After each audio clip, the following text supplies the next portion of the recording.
So welcome to a stream slash uploaded video. I don't know really what to call it. I'm gonna be doing some streaming, and I'm imagining that most people. I'm probably not gonna get a lot of people watching the stream itself. It's probably gonna be a lot of people who are watching it after the fact. So yeah, I guess I'm mainly talking to those people because hey, there's not really gonna be anybody around right now, anyways. Watching the stream. So, yeah. So this is Path of Exile for those of you who are not savvy with it.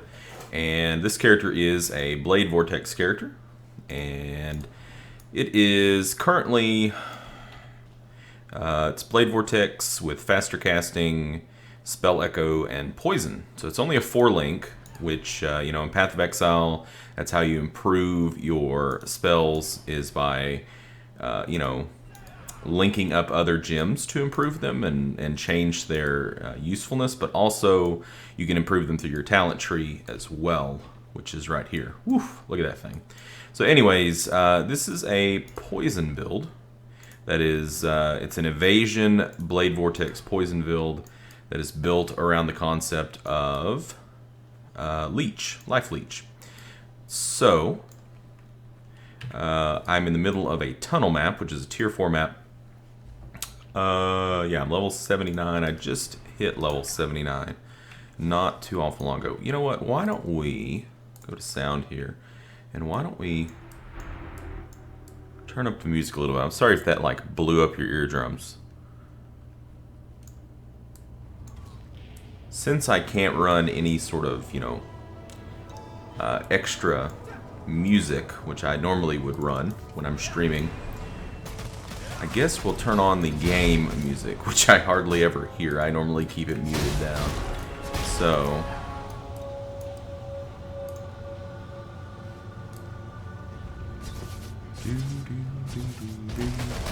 I've got a quest to find and revive 4 corrupted corpses for Katarina from the Masters. So I'm guessing we'll have to revive them and kill them, maybe? I don't know. Ooh, corrupted blood is very scary with this build.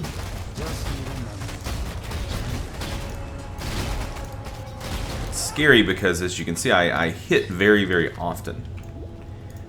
So I can amass a really, really large number of stacks very, very quickly. So yeah, so I've got to kill these, and then I get away in case they explode. And I guess we have to escort them back to her. So why don't we go ahead and go over here and get the last 2 that we need, and then we will grab the other 2 on the way back. So the damage of this character is decent. It's not amazing. I think it's like between 40 to 50k DPS. Come on, guys, let's go.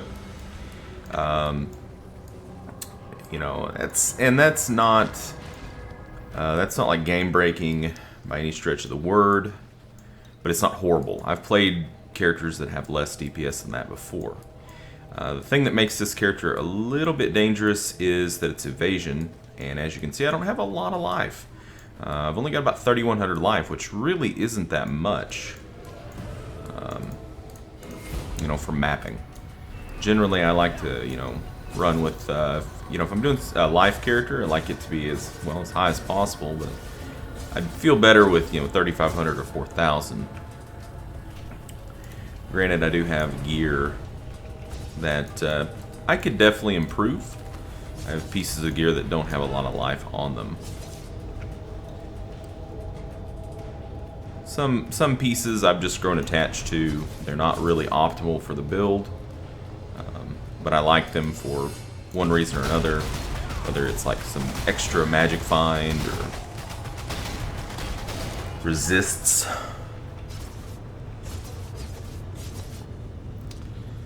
Okay.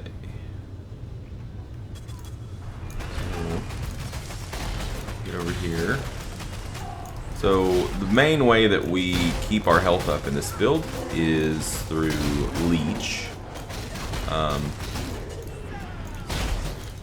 But also a big way that we do is through the use of Enduring Cry.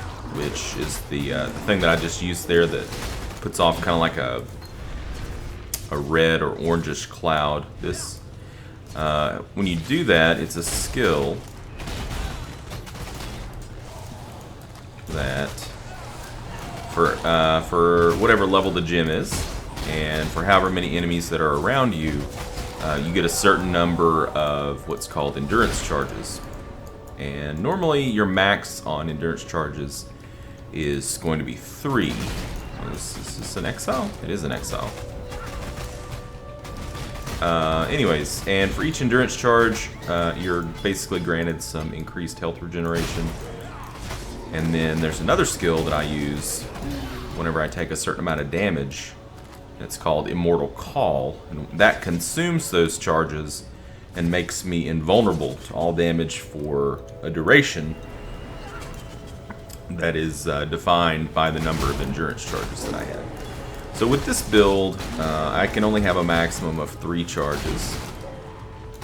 There are some builds that will run more charges than just 3.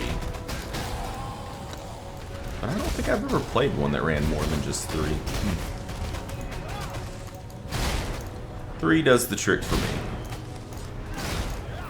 It gives me life regen, and then yeah, if I get into a really sticky situation, the Immortal Call will, I don't want to yawn. The Immortal Call will fire off, and like just right there, and it made me invulnerable.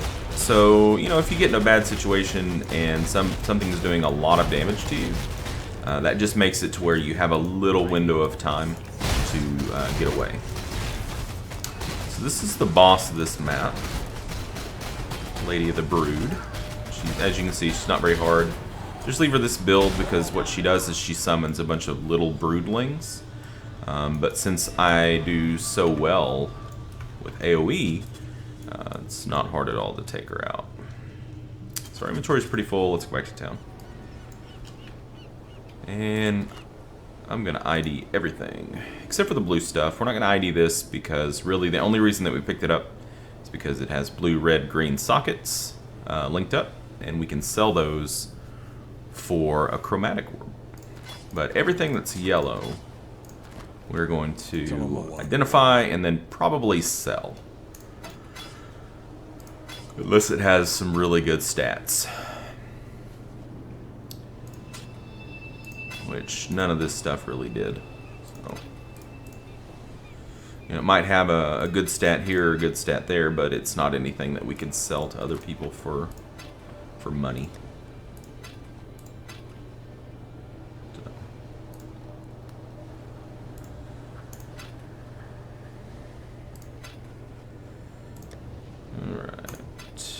We picked up a cast when damage taken gem. That's pretty good. And I need to sell some of these flasks. This is my stash where I keep any flasks that drop that are over, or really that are inequality. And what you can do is you get so many flasks, sell them to the vendor at up to 40% quality, and you get what's called a glassblower's bauble out of it, which is a currency item. And the reason that we do this is because glassblower's baubles, for whatever reason, they don't seem to drop very much in the game. And they're pretty necessary. Generally, when you have a higher level character, you probably want to have your flasks up to 20% quality. Makes them heal more, last longer. It's just a good idea. And as you can see, I haven't really done that. I probably should. I haven't really messed with my flasks at all. Okay, so I'm going to take a look using, I have a program called Acquisition, and it basically runs my shop and also helps me to kind of keep track of the things that I have. And I'm going to switch over there just real quick, and I'm going to see. Alright, so I don't have any cast when damage taken gems for myself, so I'm going to keep this for myself instead of selling it. Alright. Let's go back in, because I don't think we finished. And I know that there's some loot to pick up. Yeah, still more than 20 monsters remain. Generally, I don't leave a map until it's, you know, under 20. If it's under 20, I don't really care. So So those are all the way up there. Let's go up there. A little hill climbing.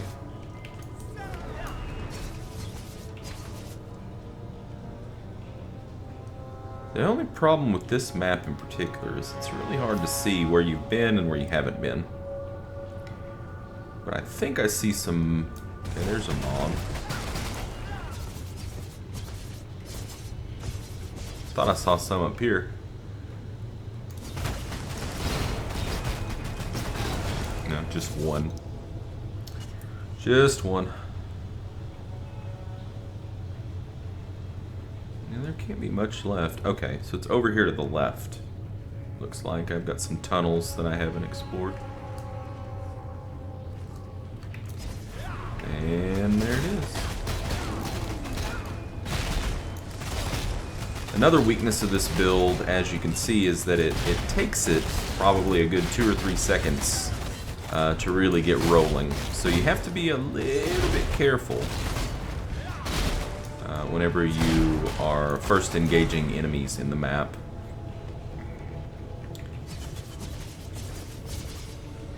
You know, like if I know that I'm about to come up on a boss fight, you'll often see me stop and kind of like rev the engine a little bit. And you know, just kind of build up a bunch of knives before I go in. All right.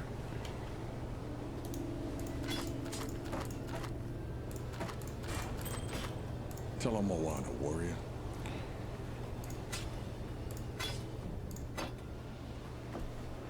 It's a shame that the IPD and the physical roll on that were not better.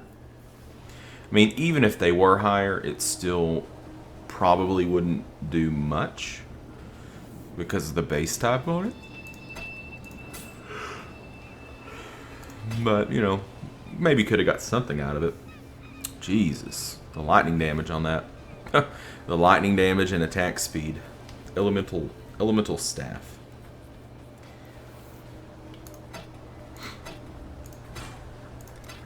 And then the rings we won't sell because I need those for my chaos recipe.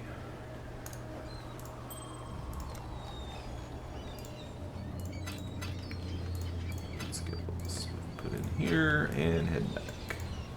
There can't be much left in this map.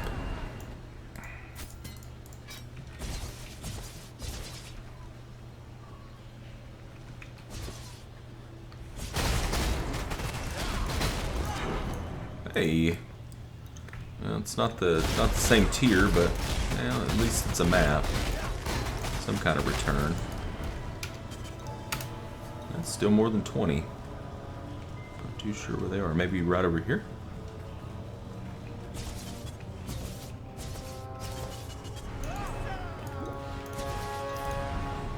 No. None.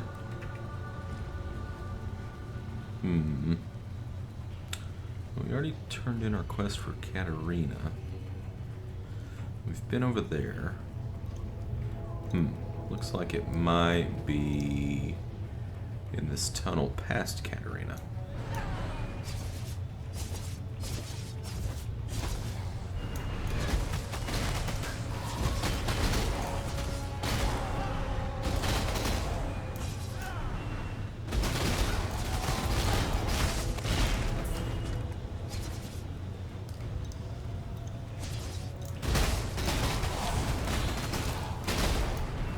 We'll check it again.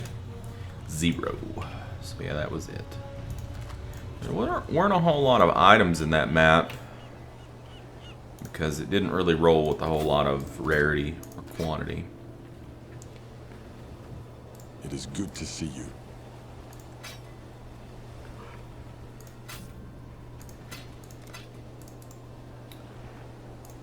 Okay. Oh, I need to sell flasks. Yeah, I just remembered that. Okay, let's put this map in here. Right there. And let's sell some flasks. So I'm just going to go through and pull out flasks until I can't fit any more in my inventory. Tell him Moana, warrior. and then I'll start selling. And usually what I do, instead of just throwing everything in there, is I will add flasks in until I hit an even number, which I didn't do there. But that's kind of odd. I guess I have 3 of... Yeah, we need to get rid of that. It's not quality. Sometimes I do silly things like that where I'll just get distracted and I'll throw a flask in that's not quality, and it kind of screws everything up. Okay, see, like we've got an even number there. So instead of throwing those last 3 in there, I'm just gonna go ahead and take the 5 and then grab another handful. Because chances are probably adding the next 3 would not bring it up to 6. It is good to see you. Glass blowers. There's 4. Okay, 5, good.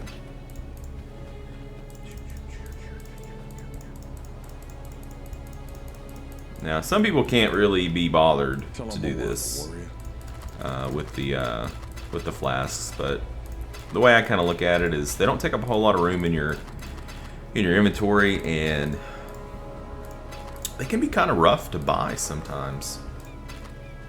So now what we do, since we got an weird odd numbers, we kind of just pull some of them out. Actually, it looks like we may have one in here that's not quality. Or maybe we don't. Huh.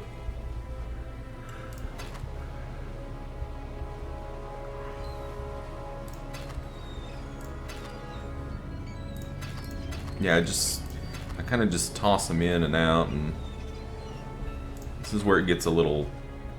Oh yeah, so we did have one in there. Okay. Let's get rid of that. It's probably a holdover for me leveling and picking up a flask and thinking, yeah, I need that flask, and then never using it. Alright, we're just going to throw that back in there and consider it done. I mean, 15's not too bad. They normally go for about like 4 for a chaos, so not awful at all to have them. And like I said, people aren't always selling them, so I find it's better to just not. Hey Arnob, how's it going, buddy? Just playing a little Path of Exile. What are you up to? You were a welcome sight. You were a welcome sight. Alright, so that map is done. So I guess we can run another map. Do a different one. Do a promenade.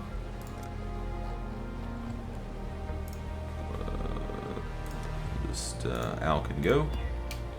So basically the only things that this build can't do, it can't do Elemental Reflect, and it can't do Curse Immune. Other than that, it seems to be just fine. Just woke up. You must be across the pond. Hear that, or you maybe you work at night. It's about 2 a.m. here.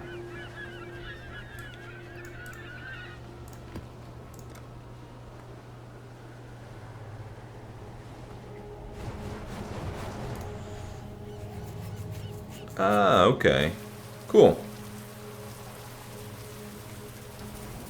I play Path. My guild in Path actually is a bunch of people from Europe. We have like our guildmaster is a Swede, and we've got some Germans and a Russian, and yeah, it's pretty crazy. A lot of people. And we have an Asian who lives in Canada. Kind of strange.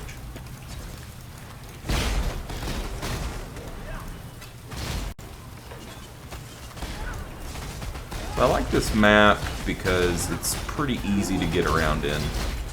It's hard to get lost. It really just has 2 different tiers. It has a kind of like an upper tier that isn't just a straight shot, and then a lower tier that is. So these kinds of maps make for the best whenever you're trying to like go quick. You want to get quick levels, which I don't really care so much about going quick. I mean, I would like to get to level 90 because there's a challenge for it, but I don't know. Explodes. I don't. Since it's just a strong box, I don't really think that I want to re-roll it. So I have just been YOLOing boxes, but maybe if it was yellow, which is kind of funny because most people would YOLO a blue box, but wouldn't YOLO a yellow box. But this build, like I said, if I get a full head of steam going with the Blade Vortex, it's really good. Like it's pretty sturdy.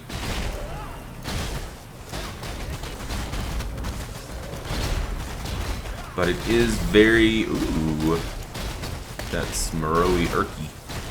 It is vulnerable to like mobs that can hit extremely hard. Like if you're familiar with Cole from Lunaris Temple.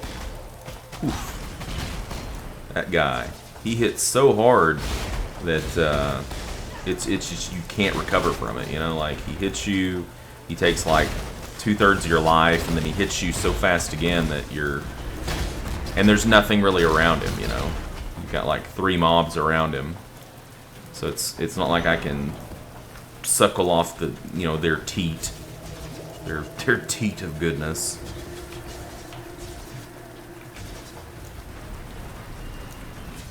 But yeah. Cole, or even to a lesser extent, the Warden. The Warden generally isn't as bad. Hey, it's a 5-link bow. It's pretty cool. I'm not sure about the base though. I don't. Citadel bow is probably one of the bases we wouldn't want to see a 5-link on. I mean, a 5-link is a 5-link, guys. Don't get me wrong, but it just not really a base I think that people chase after. So. But hey.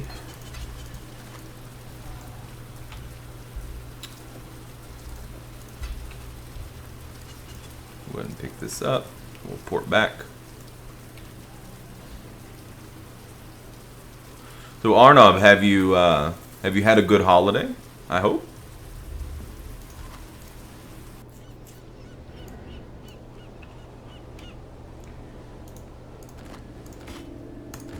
I was right. It's Moroi Urki. I'm not really sure how much that's worth. It used to be dirt friggin' cheap, but I feel like it's went up in price a little bit. A lazy one. Well, I happen to really have a soft spot for anything lazy, so I could imagine that a lazy holiday would be very, very nice. I've had a bit of a lazy holiday myself, but a good one. All right, so I'm currently on PoE.trade, and I'm just going to look just quickly using the search function for other Moroi Urkis with buyouts. And I just hit search. You guys can't see it, but it looks like it is still pretty dirt cheap.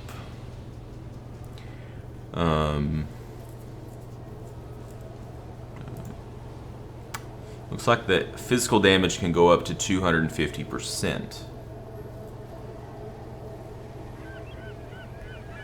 So the variables on this are the IPD, increased physical damage, and the stun duration. It looks like the stun duration is close to max.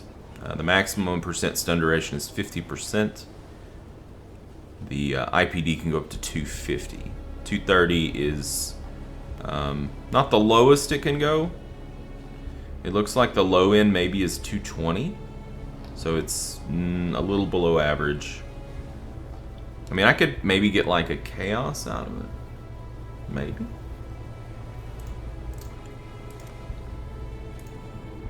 I don't know. It's always cool to get some unique items. I like uniques. go ahead and finish identifying this stuff.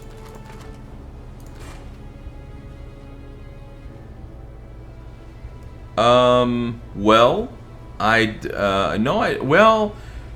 use a thing called a loot filter. When you say that things look a bit different, what are you referring to? Are you referring to like the names of items that are on the ground?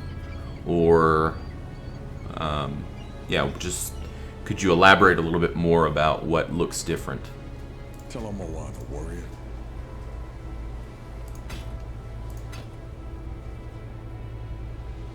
Oh, that's a bummer. That's a real bummer right there, guys. If that IPD and the flat fizz would have been higher, that would have been a really fantastic, would have been a really fantastic weapon to sell with the accuracy and the increased attack speed. Okay, all right. Let me show you what I got here. So in the stash, the reason that these things are multiple colors is because these are premium stash tabs. And what a premium stash tab is it lets you name the tab whatever you want, and it also lets you color the tab. And then when things hit the ground, the reason that they show up in different colors is because I have a thing called a loot filter. And what that does is it's kind of like a list of items that you put into your Path of Exile folder, and anytime that an item that's on your list drops, it will highlight and it will play a special sound. I'm using a loot filter made by a person named Neversink, and if you'd like, I can give you the link to it, which also explains how to install it. It makes it pretty easy to always make sure that you see currency and useful items. And then to turn it on, after you put it in the folder that it goes into, you just come here to the UI tab, and then you just it should show up under list of item filters. It'll load. You just click on it and it'll load.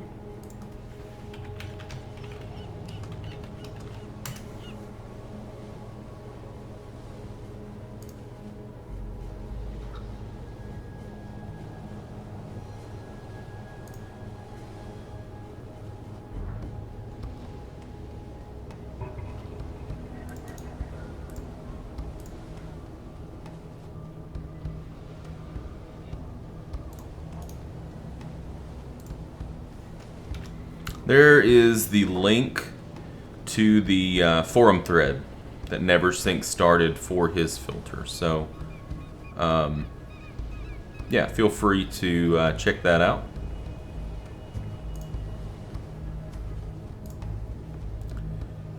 I think it's pretty helpful, just you know, mainly for making sure that you don't miss any currency.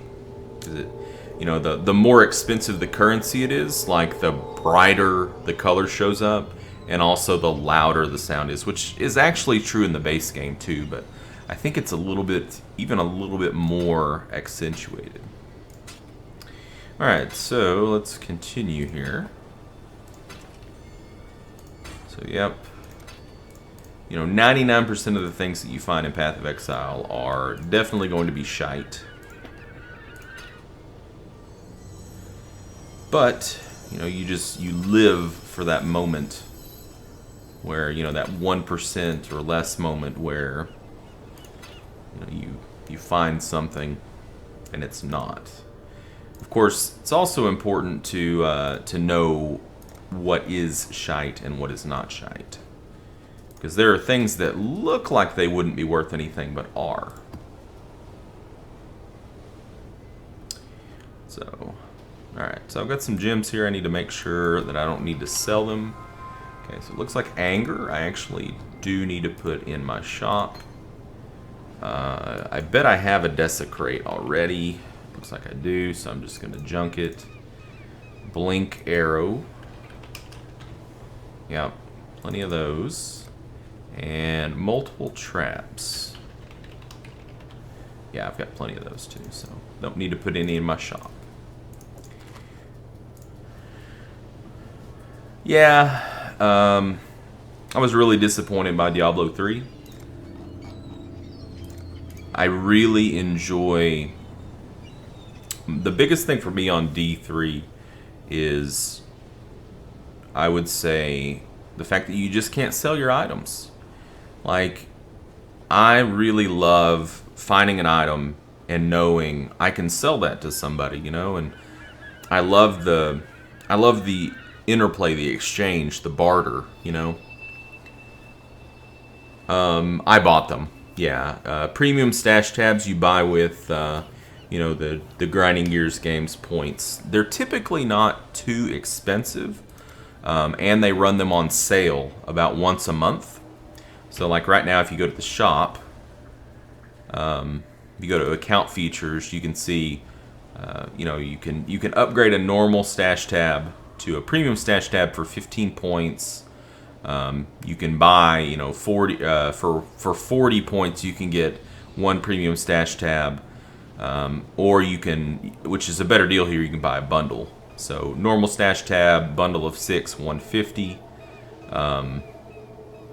and then premium stash tab bundle would be 200. But a lot of, like I said, a lot of times they run them on sale.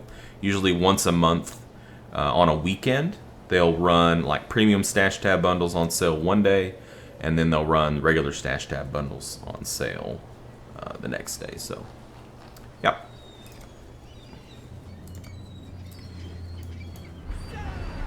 Well, the premium stash tab bundles, all it adds, having a premium tab, is, you know, this is what a normal stash tab would just look like. This, I can right-click on it, and I can set a name. So I can, you know, say this is a premium stash tab, and then I can pick one of these colors. And I can, you know, change the colors to whatever I want. So it's helpful. You know, I mean, a lot of times I start out with really good intentions and start out with all these colors, and then it just gets a little overwhelming. Really, the biggest, I think, and best part or best reason to have premium stash tabs is because if you run a shop, yeah, color and naming. If you run a shop on the forums, it's pretty important to be able to have different stash tabs with prices so that you can more easily, you don't have to individually price every item. So you can just price a tab and then just throw the things into the tab. So that, to me, is why premium tabs are worth it.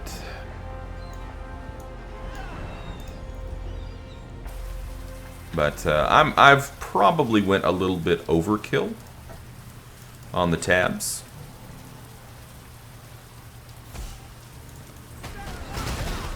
I'm not sure what my friend is showing me. He's already shown it to me before. Very nice shield. Ooh, Underground Sea. That's a really good map in the 5th tier.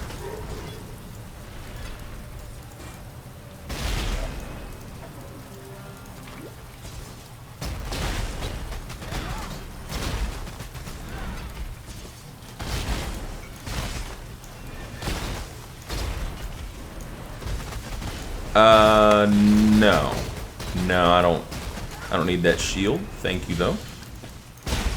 The shield that I've got right now is pretty good for me because it has a large amount of evasion on it. Like 13 or 1400 evasion.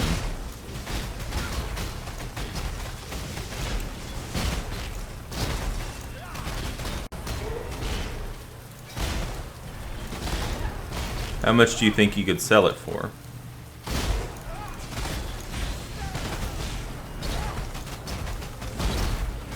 Well, the way that currency works is there are, as you've seen, quite a few different types of currency, and they have value that is derived both from their rarity but also from their usefulness. So, you know, you have at your base, you have things like Scrolls of Wisdom, which I just picked up. which are very, very common, but also very, very useful. But they're so common that they're just not really worth anything. Then at the opposite end of the spectrum, you have things like Mirror of Calandra, which are super, super beyond rare, like winning the lottery rare, and are really, I mean, they're useful, but they're only really useful to super rich people. Like, for me, a mirror would be wasted, except for just selling it. But the way that currency works is, you know, you can pick it up and collect it, and then, you know, use it to buy items, or you can also use the currency on items to craft the items. So, you know, like, I've got this Orb of Chance in here, which isn't really a super rare currency item. And you can use that on a white item to, it randomly upgrades it to a different rarity.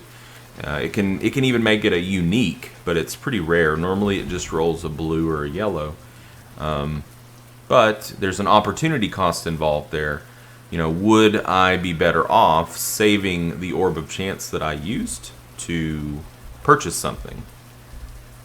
So you kind of got to weigh it, you know. And the more that you play the game, the better you'll get at evaluating, you know, what currencies you actually want to craft with and what currencies you just want to hoard up for, you know, trade.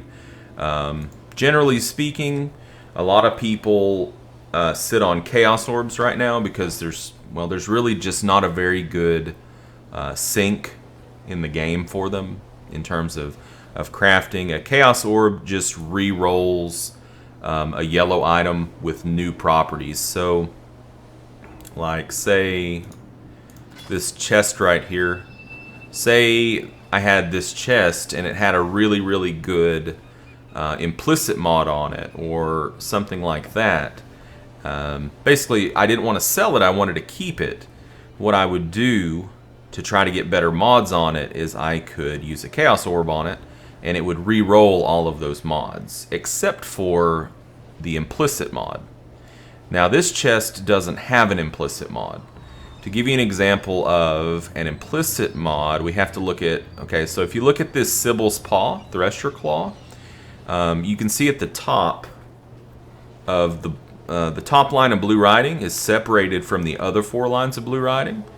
And what that is showing you is that that first line is the implicit for that claw. So, whereas the other stuff is not considered an implicit. Now, unique is probably a pretty bad example because all uniques are going to have the same stats, just different values for them. A better example would be like, okay, so a coral ring. A coral ring is a base type of ring that always has an implicit with plus to maximum life.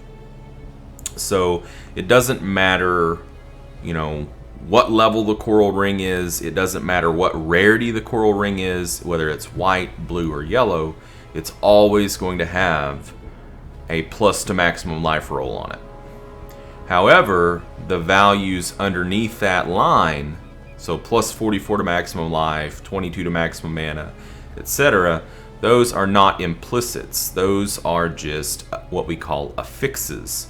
And a yellow item can have up to 6 of those. 3 of them are what we call prefixes, and 3 of them are what we call suffixes. A blue item can have a maximum of 2, and a white item has 0.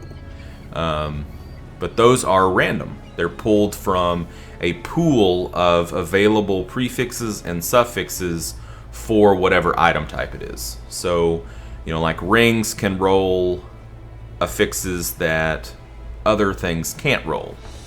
Like, you're not going to find a ring that's going to have, trying to think, rings rings can have a lot of different things on them, but you wouldn't find a ring with, brain farting here.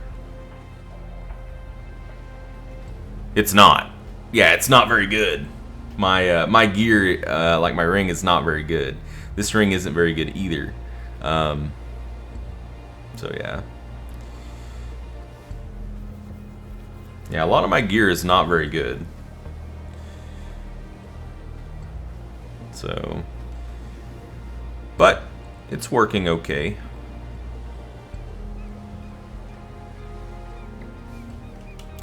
Alright, let's ID this stuff. You are a welcome sight.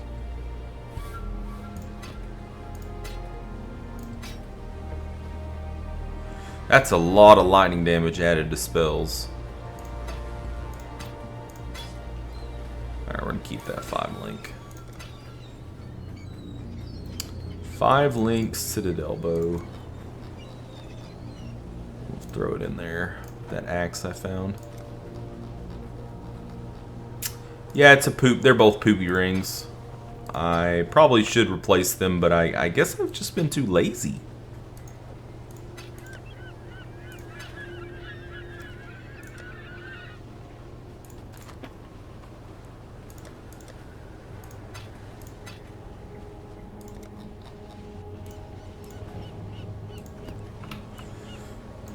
Alright, let's head back in.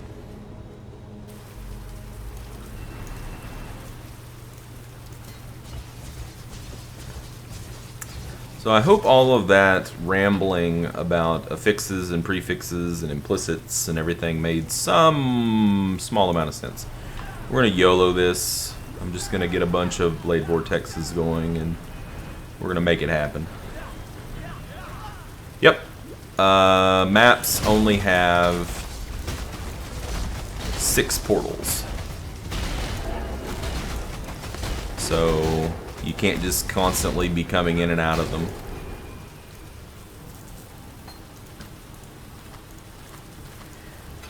And every time you die, it takes you out of the map too, so you have to be careful. Or you'll run out of map portals. And if you're in a party with people, it's even more, you know, like kind of tense because you really have to weigh like what you're looting. They want that loot drama in the game. It's pretty much been a stated goal of Chris and GGG.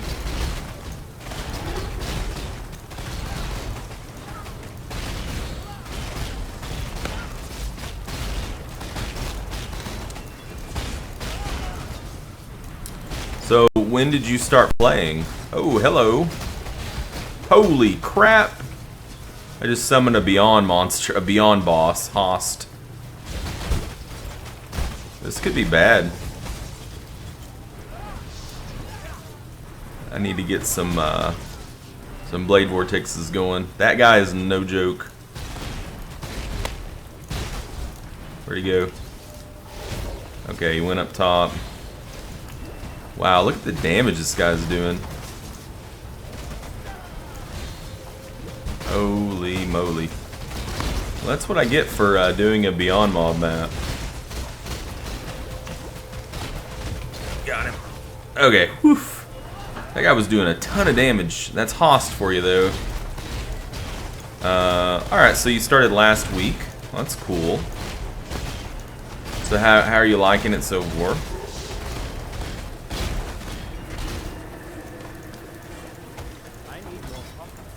And I've ran out of room.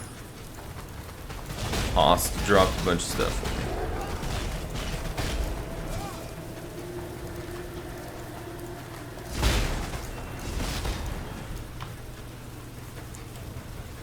I think I can rearrange and get something here. Well, that's cool.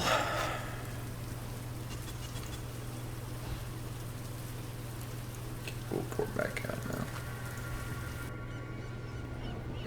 What kind of character are you playing?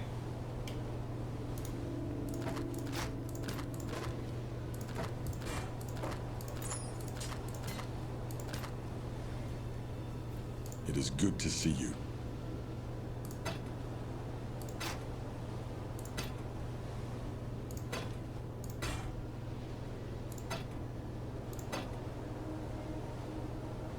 It's got a lot of elemental damage on it.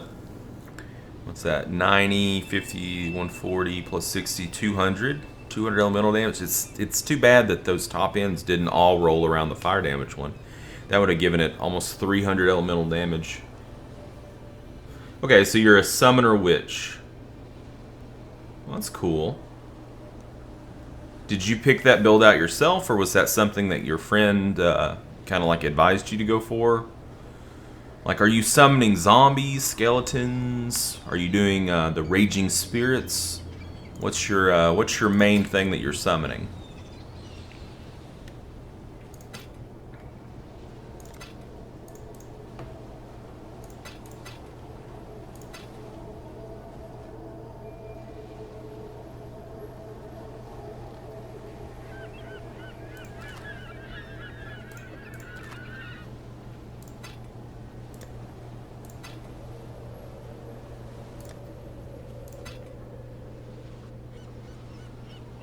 Okay.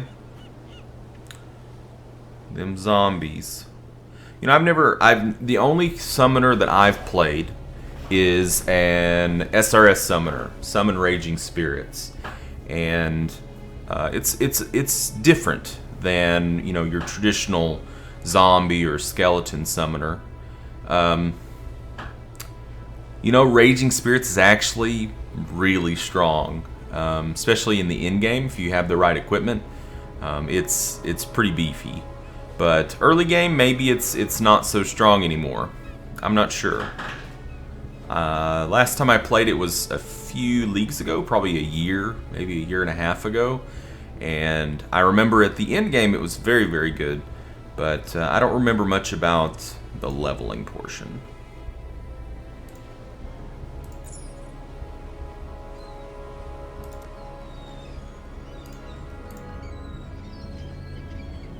Flicker Strike. I don't think we need Flicker Strike. Get out of here. Whew, man. Host. He almost gave me a heart attack. I was just, you know, talking. And then just boom. Out of nowhere. It's like, I'm Host.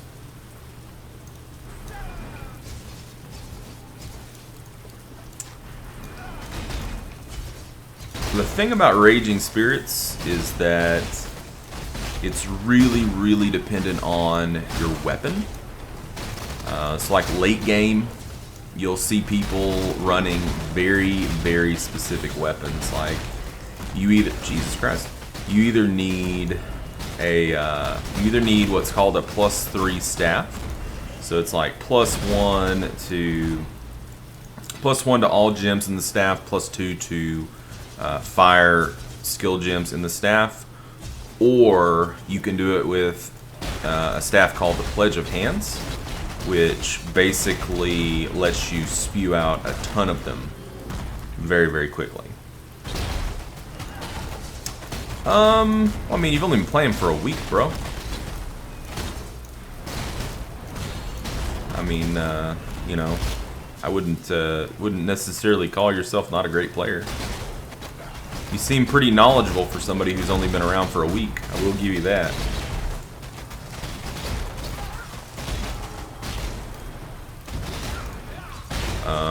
But I mean, if you're...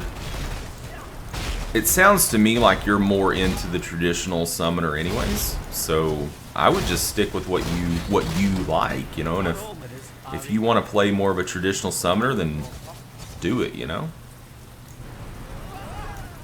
Max level for gems is 20 unless you use a Veil Orb on them. And when you use a Veil Orb on a skill gem, it has a chance to bump the level up by 1. So it's possible to get your skill gem up to level 21 on the gem.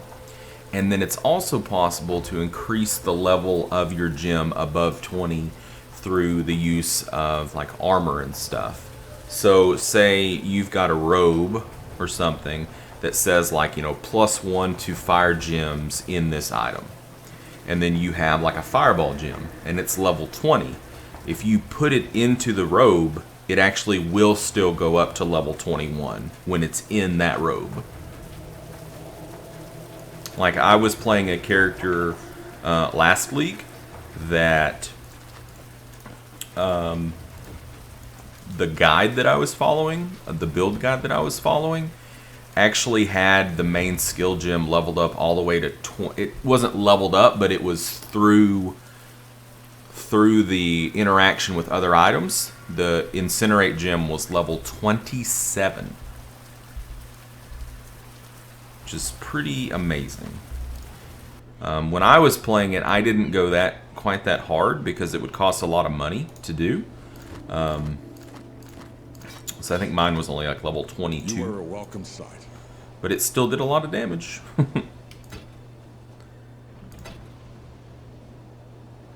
Ivory bow.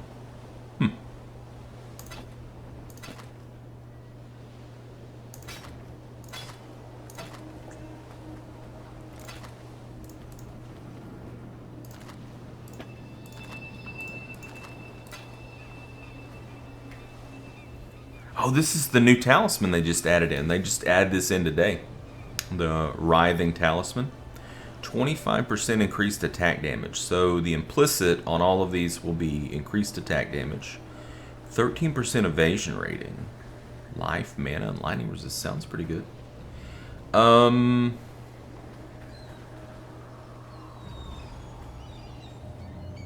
Yes. Do you need Scrolls of Wisdom? You can trade portal scrolls for Scrolls of Wisdom. If something is corrupted, then that means that either you used a Veil Orb on it, or that it spawned corrupted, and it means that you can't craft any more onto that item. Unless, well, you can, but it's complicated. You can't just drop it into a crafting bench and then craft it.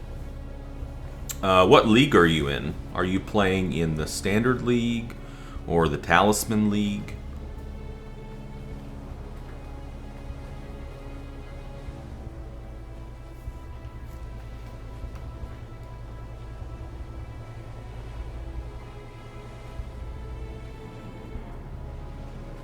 Okay, so you're in the Talisman League.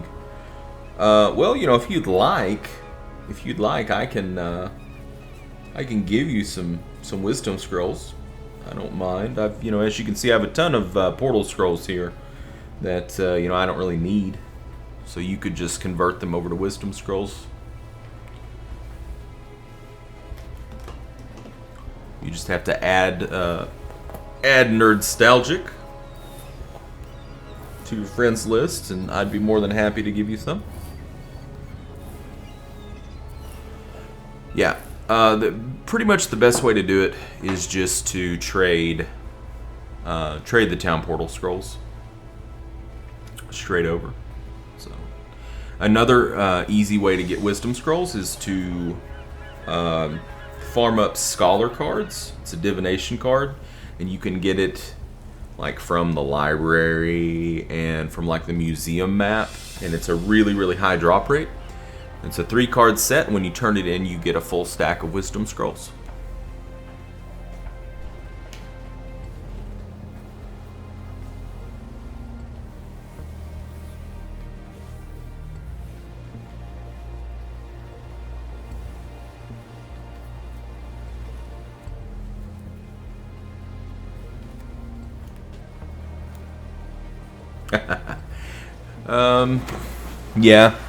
Yeah, if you just finished Act 1, you're yeah, because the library, I think, is in Act 3.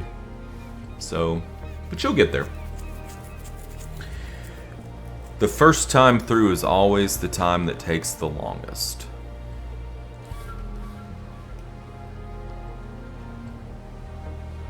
I wonder how much that would raise my damage. Huh. Not much at all. Actually, it didn't. I guess because I don't attack, since this is something I cast. But it would certainly raise my evasion. So right now my evasion is 8717. Looks like I'm hitting like diminishing returns. So I'm just gonna drop this thing into here and go on about my business. Yeah, I really do need to convert some of these. I need to either sell them or I need to convert them over into jeweler's orbs and then into fuses.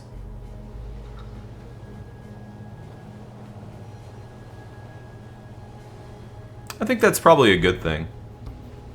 Yeah, from monsters that you just encounter, you're only going to have tier 1 talismans. To get the higher level talismans, you have to use a summoning circle with 5 different talismans of the tier under that you're wanting to grab. So like, you know, you need 5 tier 1s to get a tier 2.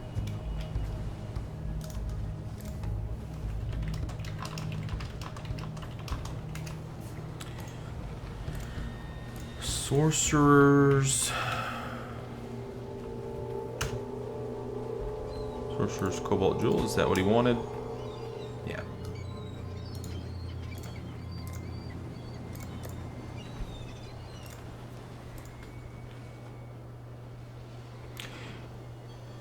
You know, what I've noticed is that a lot of the talismans look pretty bad. Unless they're yellow. And then when they're yellow, when they're rare, they look pretty good. It's like, I've got these tier 2 talismans here. You can see maximum life. This one's not too bad. Of course, then I have this one here, the unique tier 2 talisman, that is like would be amazing for face breakers. Amazing. Then tier 3. That's pretty interesting. The Rot Feather, just a straight damage buff, you know. And increased quantity. That's pretty cool, because that's not been in the game for a while. They actually took out all the increased quantity items a while back. That used to be a mod that could actually roll onto things, increased quantity, but now they took it out and left it to, you know, just increased rarity. To be honest with you, I've been a little bit kind of hazy on that as well, but I think that I'm not sure that you can just straight up force it to be rare, but I think that you've got the right of it. I think that whenever you use the rare ones, it raises the chance for that to happen.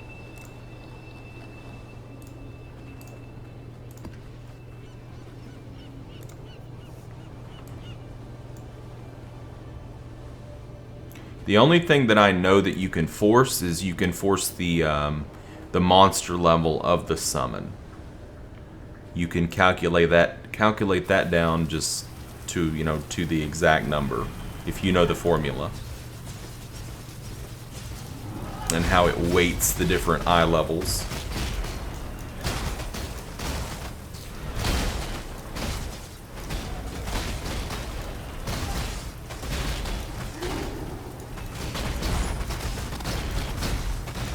So I managed to go over there and grab the one thing I didn't want. The white item. Okay, we've already been down there. Yes. The level of the monster that gets summoned depends on the item level of the talismans that you use. It's regardless of zone. So if you start a new character, be careful about what talismans you use. Make sure you check the item level on them.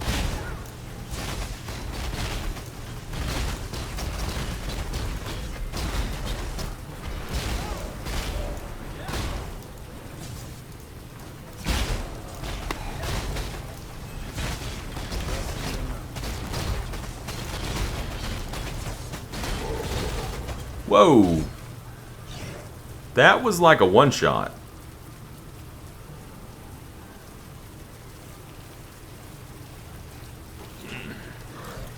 That sucked. Rip. Rip, rip, rip, rip, rip.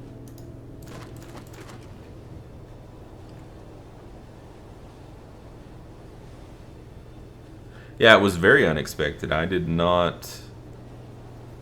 Yeah, I really did not think that was going to happen.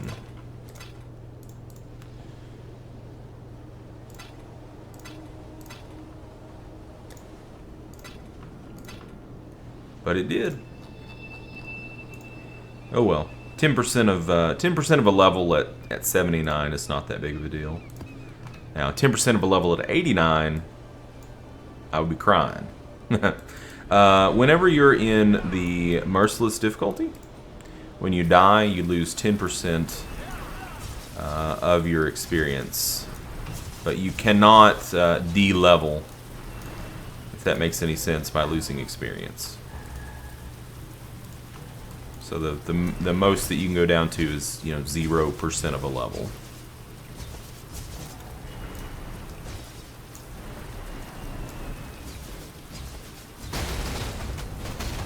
Alright, you suckers.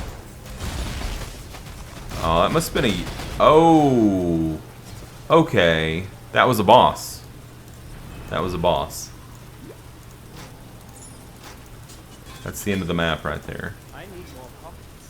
I just wasn't paying attention. Yeah. Yeah. I shudder to think. I mean, there have been a few times where I have I've done a few I guess you could say death marches, like just zerging something down. Like the first time that I killed Malachi, I pretty much zerged the hell out of it because I didn't know what was going on. So. Alright, we'll throw that on the ground, grab this other sword, and then we'll just get out of here. Yeah, I don't think there's anything left. Yeah, that was just, that was a boss that I wasn't really, I guess I wasn't paying much attention to. It's okay. These things happen.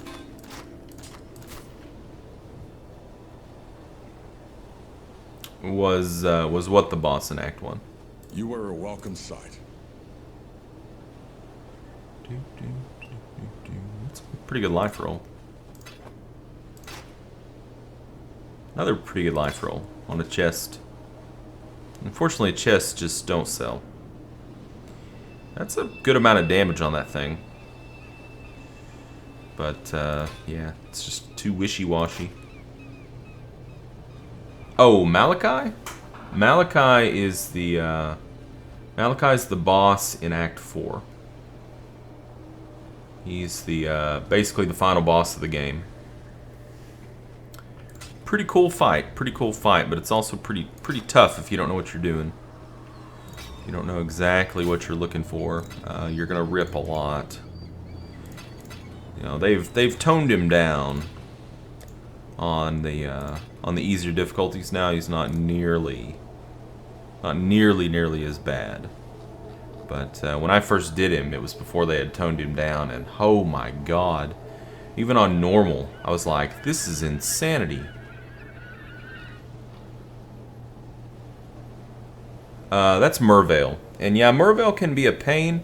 The secret to dealing with Mervale is to make sure to get some sapphire rings.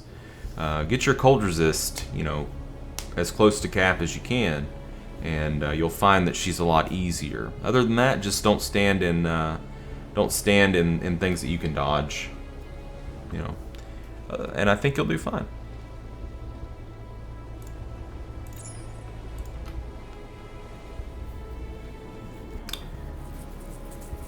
But like when I'm leveling a new character, generally what I do is I just get yeah, I just get 2 sapphire rings, and even if my other rings are better, I just throw on the sapphire rings just for that fight. And that cold resist really makes the fight a joke, especially on normal and on cruel difficulty.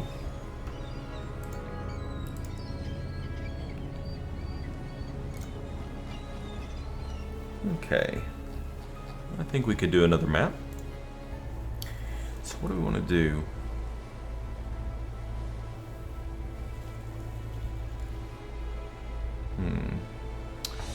Let's do an arena. Arena's fun, and it has 3 bosses at the end, so that's 3 shots at good loot. Arena is a really good map to Veil Orb, to Corrupt. So 70% quantity is pretty decent, and it's because power charges and monster damage. 20% monster physical damage reduction hurts a little bit, but it's not too bad. Okay, so well, if you find that you like the game and you want to stick with it, I would say probably so, because if you really want to make money, you're gonna need to have some kind of a way to trade with other people, and I don't really recommend for a new player trading in the game trade chats, because you're probably going to get ripped off unless you know exactly what you're doing.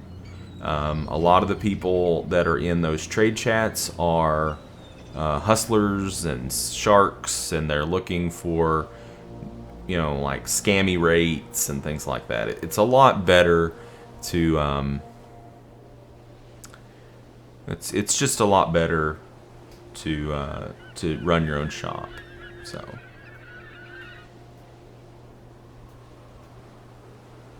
So is your friend completely new to the game as well?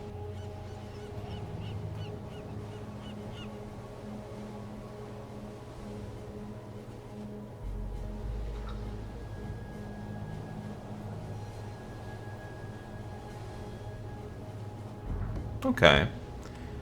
So what made you and your friend decide that you wanted to check out Path of Exile?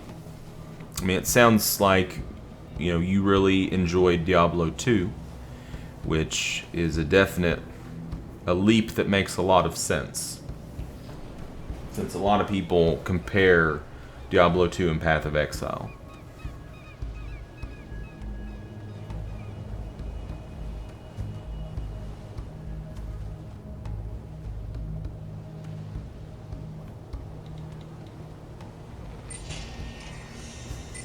Oop.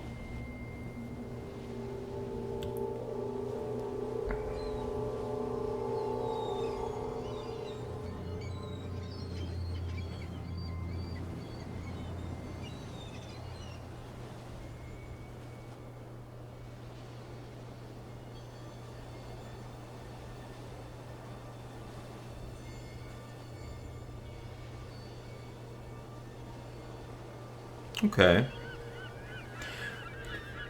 Well, I think if you like Diablo 2 and you don't mind a little bit of masochism in the beginning, I think you will really enjoy this game. Yeah. Yeah, I think you'll definitely enjoy it.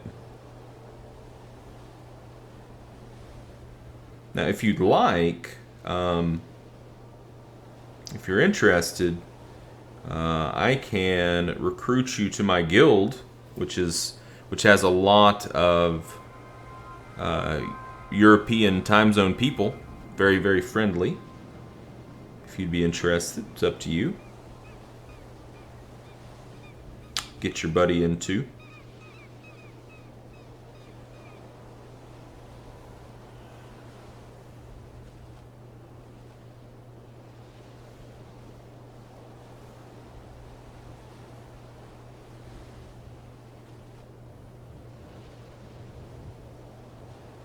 Well, A guild, really,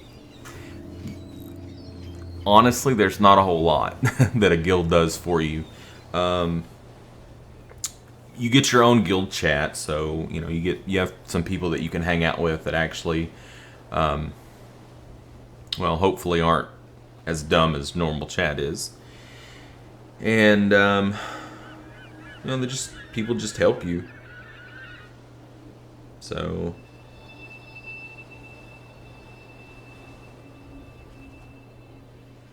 But really, that's all that guilds do. They're not really too fleshed out at the moment. I think they're gonna do more with it.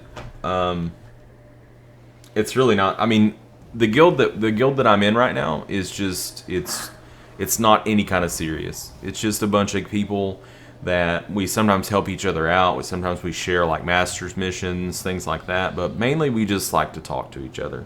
That's it. You know, before this league, I pretty much kind of did my own thing. But a buddy of mine convinced me. He's like, "Hey, just join this guild for this league." And yeah, they're pretty good people. Like I think I'm like the only American in the guild. It's pretty weird. So. But no, don't. I mean, if you want to have some people around for maybe when your buddy isn't around to play with or talk to or ask for advice, you could always just join. But you know, no pressure. So I am gonna go and get a drink of water, and I will be right back. Right back.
Okay, I have returned with water.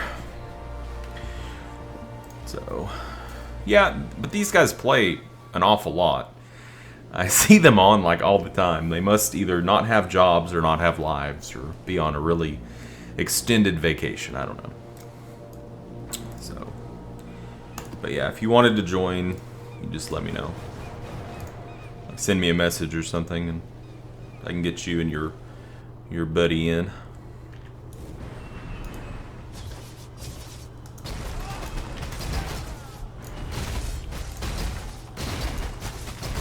Gotta be careful here, and these guys can hit pretty hard.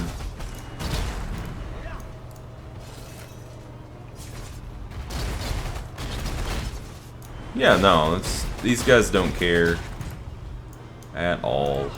They're nice. They're not your I guess you'd say like your elitist Path of Exile player that exists. There are definitely some people that are elitist in the Path of Exile community, but these guys are some of the good ones.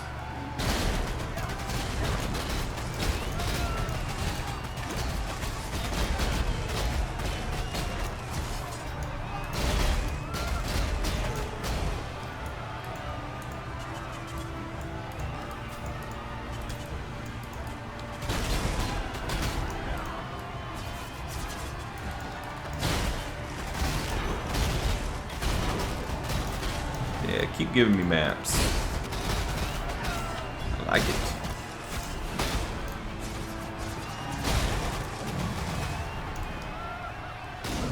Come here, doggy. Damn. Another map. It's like 3 maps in like 1 minute.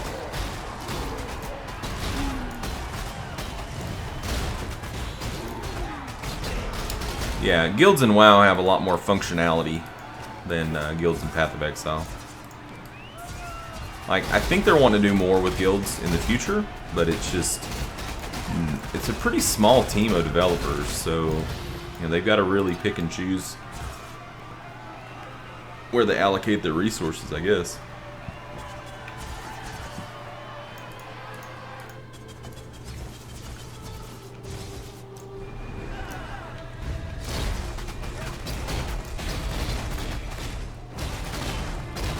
But I do think I remember reading that they're wanting to do more with guilds. To make them less of just kind of like a place where you know, park yourself. You know, add in like some different guild type stuff. It'd be cool to have like guild challenges and things like that.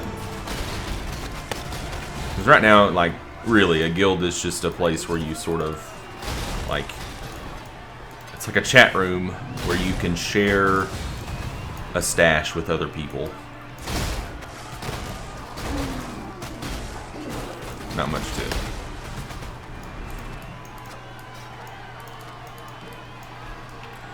Yeah, we're pretty full here. What was it that I tried to pick up? I thought I tried to pick up something that wouldn't let me. Oh, this S-stock. It's like a rapier. Alright. Keep going.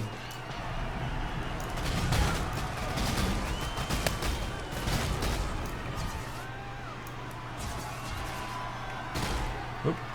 Some dogs.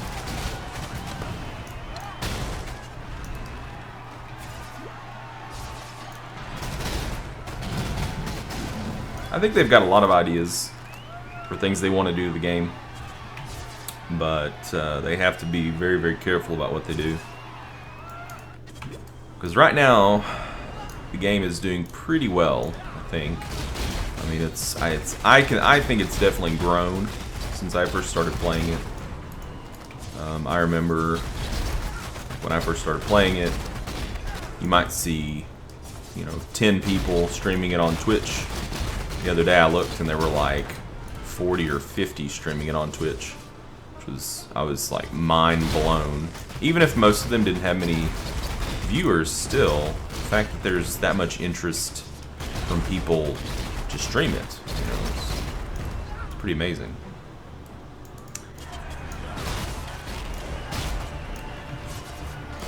Like, I've streamed it on Twitch before. Back when I lived in Korea for a while. Something to do. There's things that I like about Twitch, and there's things that I like about YouTube streaming. You know, I like on Twitch that I can listen to music.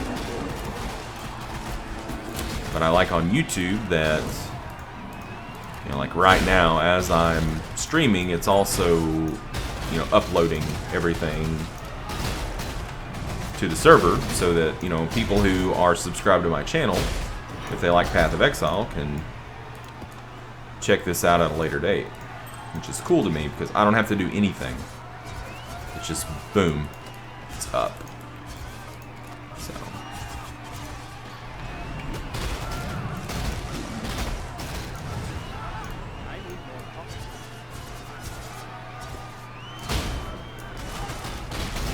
And I've been toying around with the idea of streaming more anyways. Not just Path of Exile, but like a lot of different things on YouTube.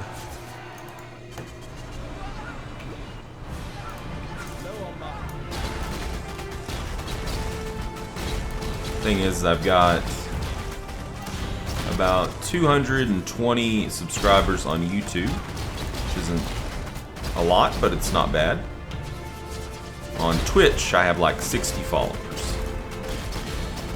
So a majority of the people who follow me, and you know, I guess you'd say are my community, are on YouTube already. So here are the bosses.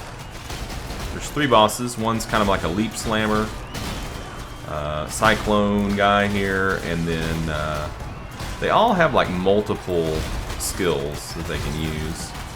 We got a summoner, but generally, as long as I just keep moving, it's not too bad. This guy's about to croak. Hello. There's a unique cleaver, huh? And another unique. 2 uniques. Yeah, the max level in the game is 100. Alright, so this, I'm not sure if I've ever got that before. Wow, that's weird. They're both low level, though. That's why I love the arena, because it's got 3 bosses. So you have 3 different loot pools. You know, some people don't like it. They don't like having to deal with 3 bosses at the same time, but I don't know. Never really found it a problem. Now, Museum, on the other hand, is a nightmare. Tell them what, warrior. Just not a whole lot of room to maneuver.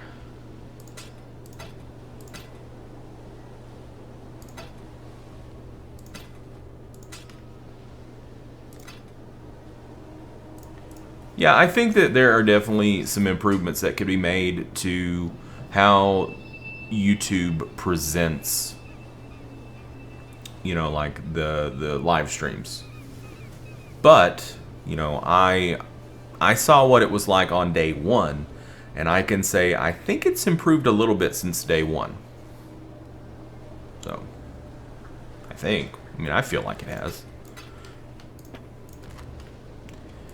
But it definitely does not have the same market share as Twitch. That's just a fact. I mean, the people that are like front paging it on YouTube are people that are getting like 200 viewers. Pff, it's pretty ridiculous.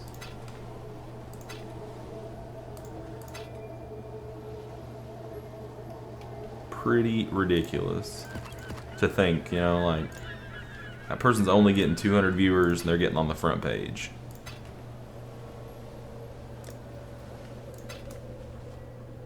Okay, we got a lot of maps out of this thing.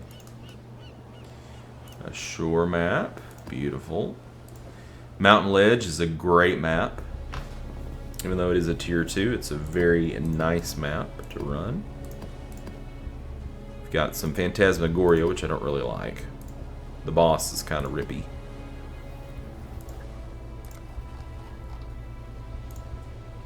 And this ring, which is not very good.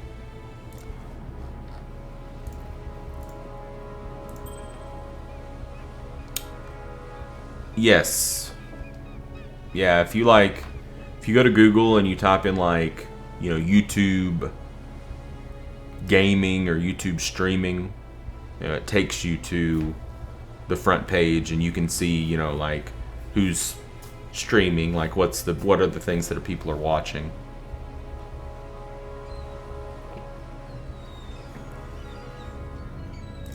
I really feel like they have improved it though.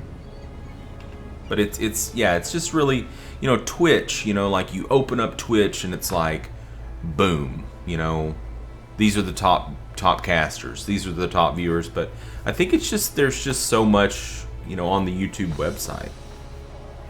It's just hard to find. I don't know. Okay, well, let's go back and loot some more. See what these things are. Pretty sure we have not cleared the map yet.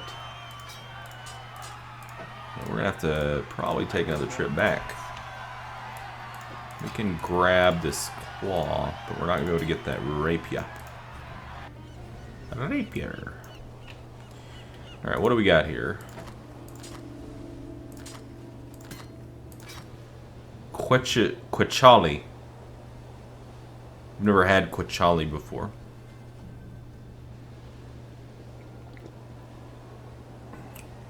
I mean, it's a leveling weapon. Not bad. Enemies killed explode, dealing 10% of their life as fire damage. Neat. Neat. Let's get some more wisdom scrolls. Dread Arc. Okay, I've had Dread Arc before. It's another leveling weapon.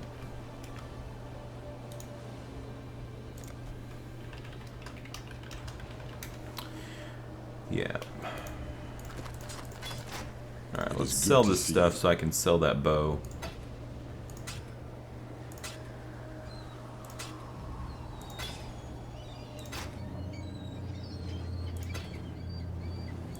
Bunch of poop. Alright, so he's wanting to buy... yeah, this bow. Rift Fletch. Too bad. It's got pretty high damage for a bow. I mean, it hit a really good flat fizz roll. The IPD isn't too high, but... and then it's got some accuracy. 5C is pretty good. Why are there fireworks in Sid? Oh, New Year. Yeah.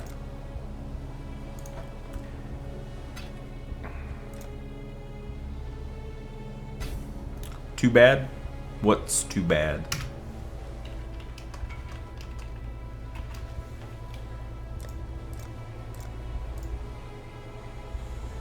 Yeah, I'd imagine. I'm just gonna go ahead and throw these in my unis. My uni tab here. I don't imagine they really sell for anything, and who knows, maybe I'll want to level some kind of a melee character.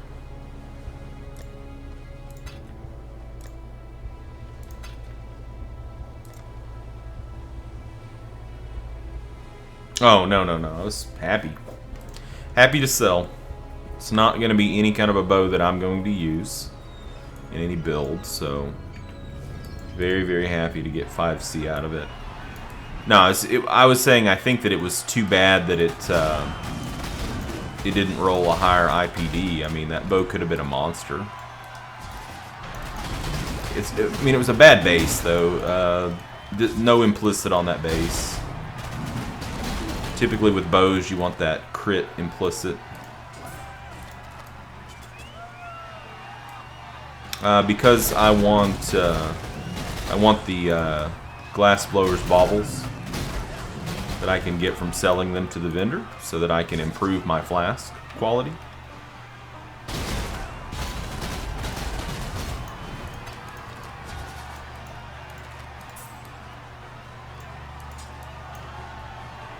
Need 146 strength. A little short.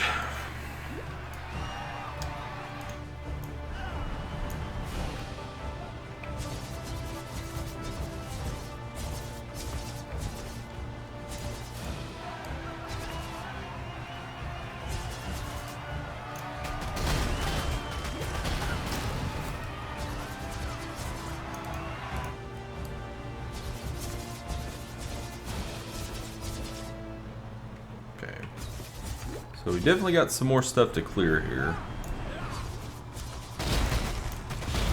Probably maybe 2 more arenas. Well, we've already done the boss, so if we might find some, like, you know, exiles or like a talisman monster, but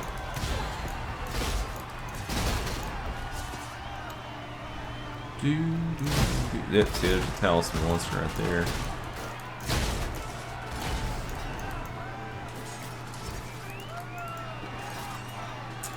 Jeweler's Strongbox. This would be a really good one to Veil Orb, but yeah.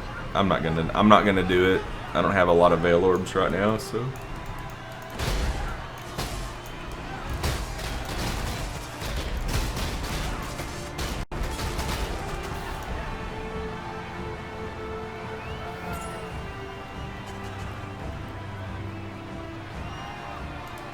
Yeah.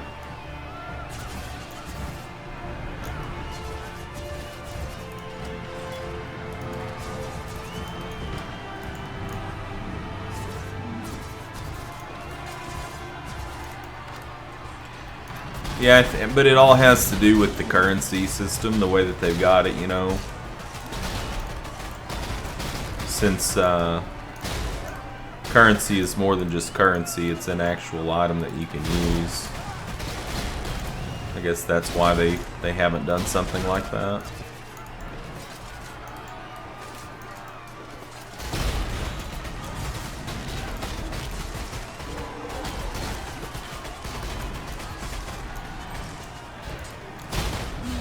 Something over there has got corrupted blood. I don't know what it was. I guess I killed it.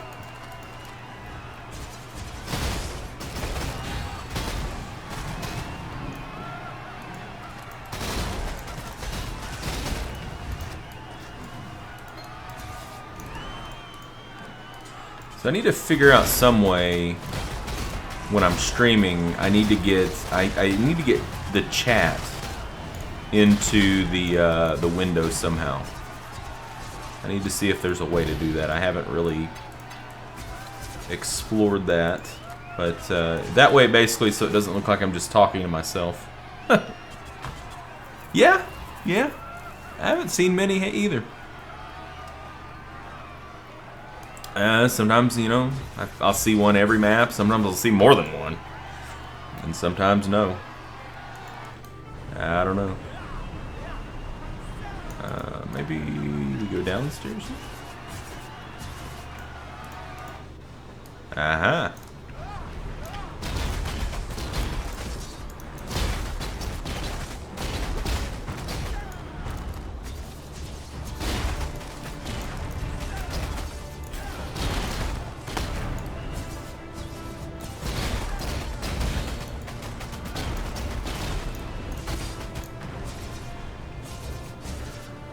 Yeah, I guess that's it.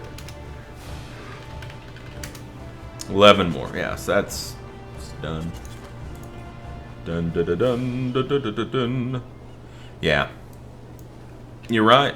It is definitely easier to get your layout set up. Well, from what I know. I mean, hell, be honest with you, I don't know a whole lot about the YouTube streaming. I've only done it maybe 5 times. So there may be things that I can do that I don't even know I can do. And I'm sure that they're going to, I'm sure they're going to keep on improving it. I mean, they want it to compete with Twitch, but they're going to have to really step up their game.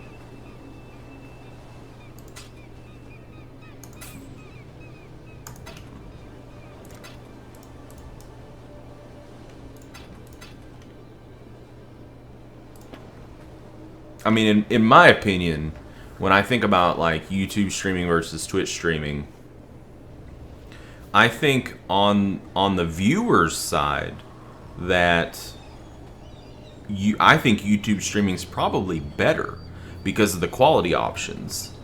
But on the caster side of things, it's actually Twitch is much more user friendly. So. But that, you know, that's just my perception. I actually have not watched any streams on YouTube.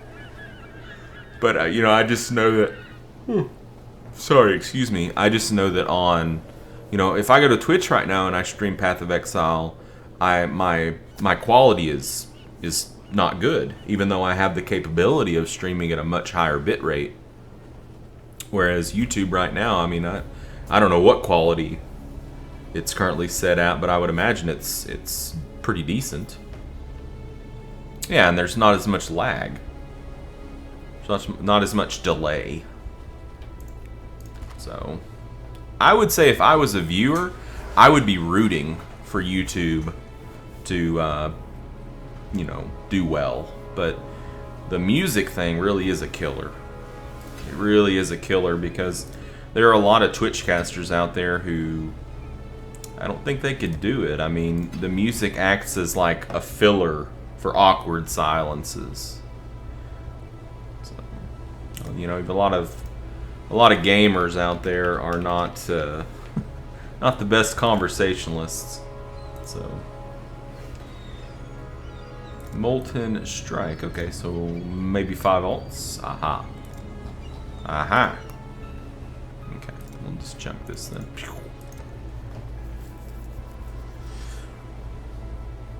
Yeah, I've got the in-game music, but like I'm talking about like, you know, music. Like if I had my Spotify going, you know, it would immediately flag my broadcast. 480p, huh? Really? Wow. Do you have is that the highest it can go, or can you turn it up any higher than that? Just wondering.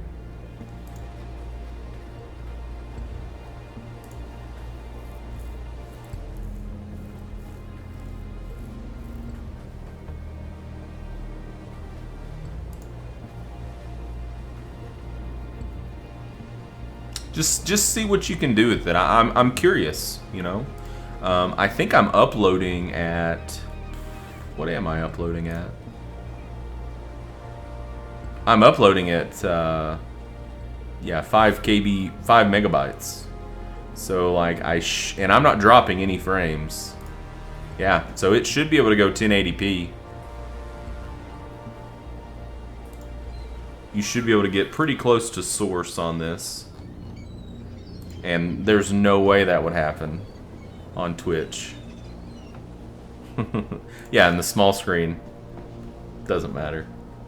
So, all right, what do we want to do now? We can do shore. Shore is really fun. Do a shore map. Let's see what we can do here. Throw an alk on it. Increased area of effect. Meh. Increased monster damage. Okay. Poison on hit. I don't care about that. Skills chaining can be annoying, but probably not going to be too bad. So, yeah, you're right. You know, they're trying, from what I understand on Twitch, they're trying to make it to where the encoding is made available at a lower threshold. You know, but they only have so much encoding to go around. So if it's around peak hours, yeah, you're only going to see the bigger casters. We're going to be able to get in on the action, you know.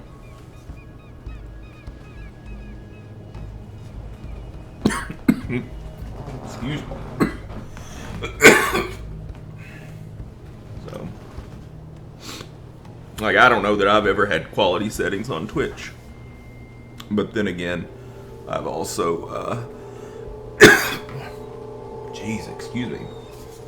The most viewers I've ever had on Twitch was 20. Oh my gosh. I've got like a frog in my throat.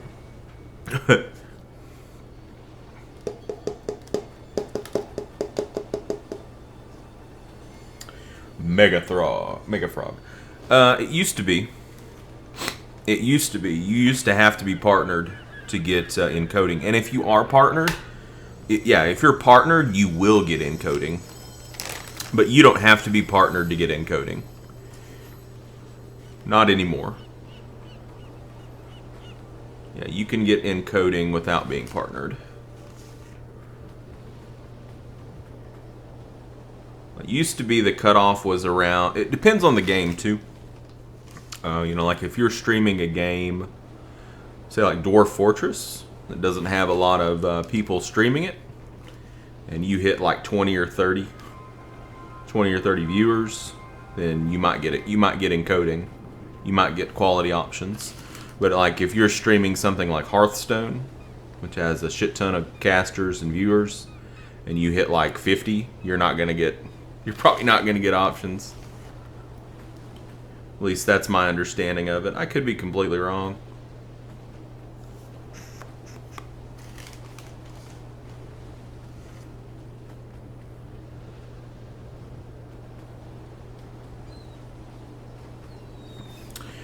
Well, alright, I am going to step away and take like a short break. Get some more water to cure this frog in my throat. And I'll probably be gone for about 3 to 5 minutes. So thank you guys for joining me. And if you're watching this after the fact in the video on demand, thank you for watching. I will be back. I promise.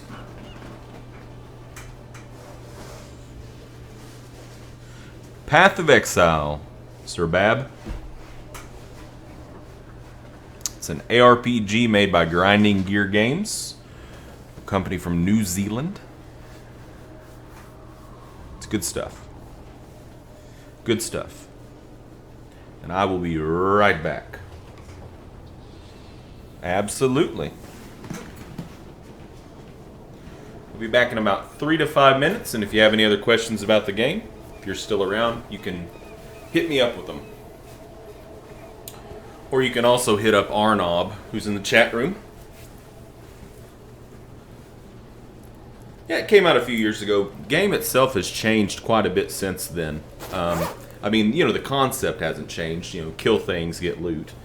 But you know, they've added in a lot of new stuff. They tried to improve the game. So, excuse me. I will be right back.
I am back. Thank you guys so much for abiding. The dude abides, and so do you. I had to step outside and have a little go at the peace pipe.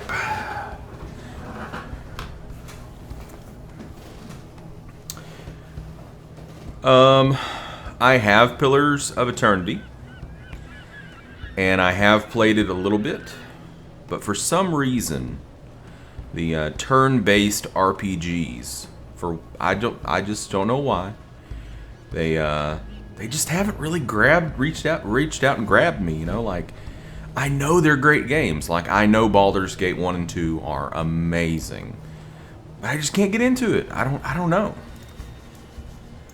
Maybe I'm just not very good tactically. I don't know.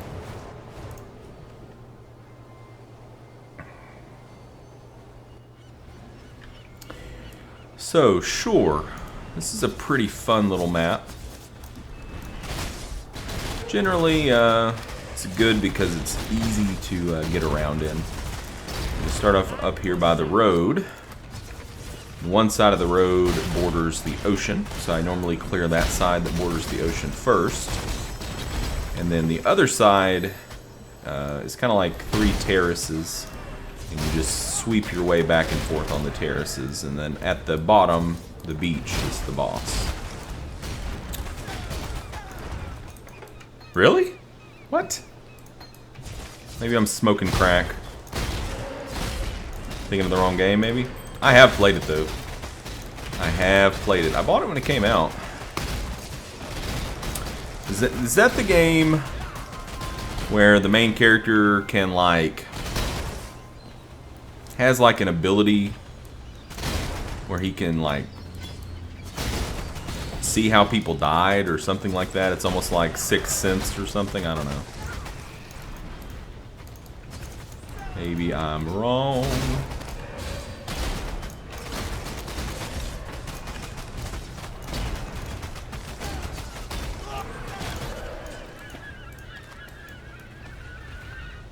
Okay, so I have played it. Maybe I've got my my features mixed up though in the game.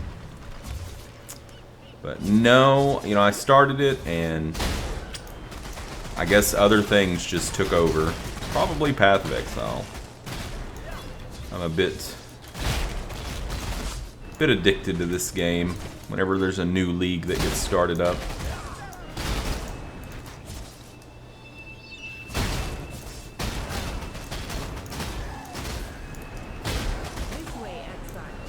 I'd say it's worth it. Ooh, a Xana. Hell, alright. Yeah, I mean, everybody says it's a good game. Everybody says it's a good game. I've not heard anybody who has said anything really disparaging about it.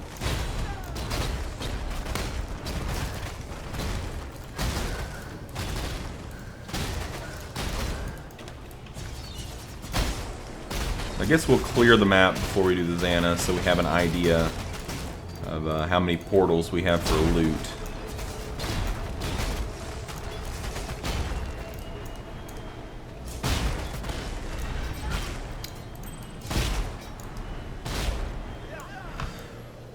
Excuse me. Oh, it's fine. Jack, there is no real topic. We're just BSing. Feel free to talk about whatever you want to talk about. I'm just goofing off in Path of Exile, trying to do some maps and leveling, and you know, Arnob and I were just kind of talking about the pros and cons of YouTube streaming versus Twitch streaming, and yeah, we're just kind of waxing philosophical, I suppose. Well, I think, yeah, I could fit those boots in here. Since we've got a Xana, we're going to try to make every portal count.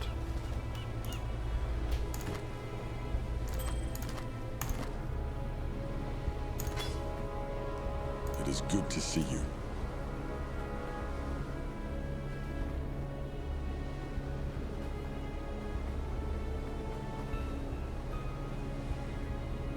Yeah, I mean, I'm with you there, Sirebab.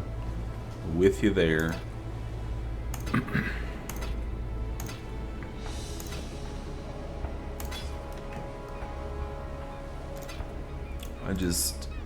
I miss the ability to turn on some music whenever I felt like I was in a music mood. I can't do that. I mean, hell, I even heard horror stories where people have gotten flagged for in-game music, you know?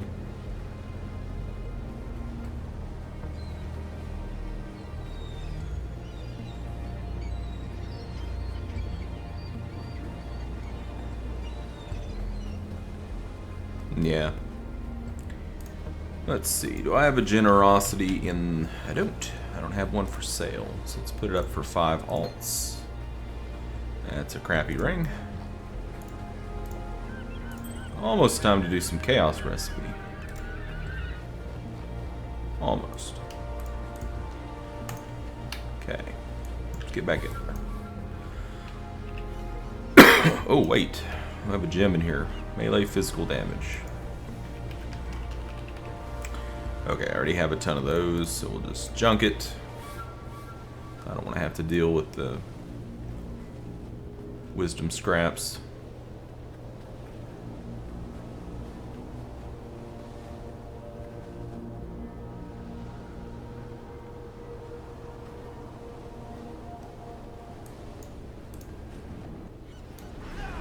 Okay.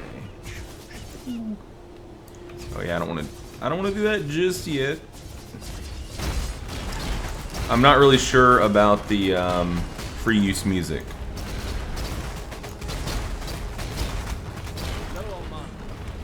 I'm not too sure.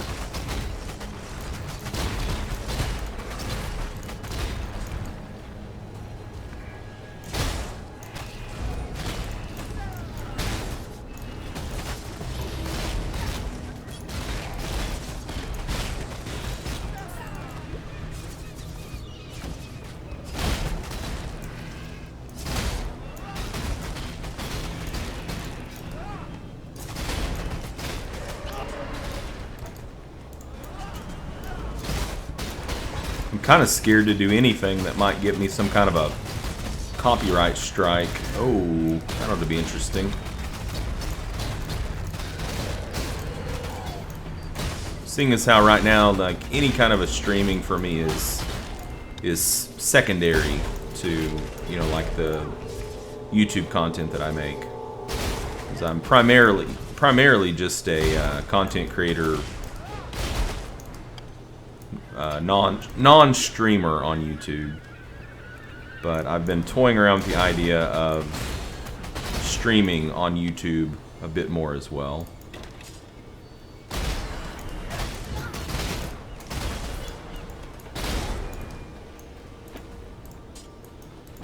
I wish I moved this fast all the time. Jesus.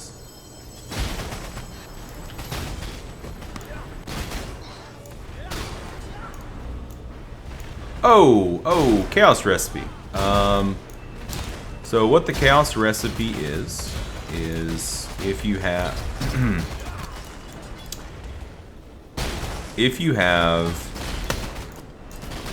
one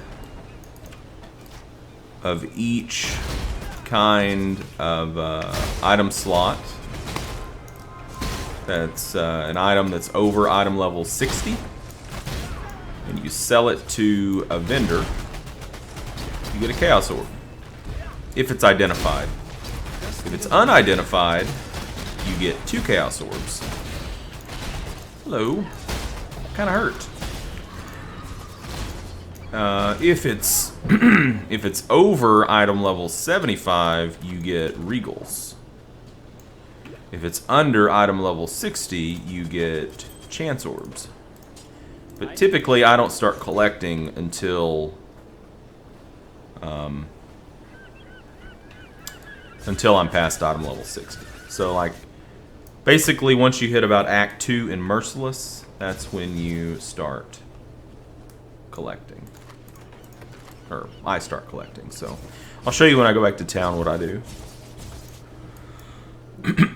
Which is going to be right now. Well, not town, my hideout. I guess you'd say my town. Alright, so check it out. You can see here I have 3 different tabs: Chaos Chests and Belts, Chaos Weapons and Jewelry, Chaos Gloves, Boots, and Helms. So I just set aside these tabs and I collect. You can see it says item level 72. So anything that is over item level 60 but under item level 75, we put in these tabs. So then I'll just do a chaos recipe for you guys real quick. So let me empty out my bag. Make sure I don't have anything good, which I don't. Blood magic. Make this sail first.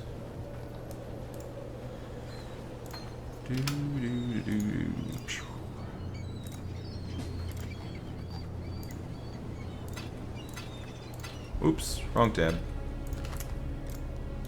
Trade. Blood magic. Thanks and good luck.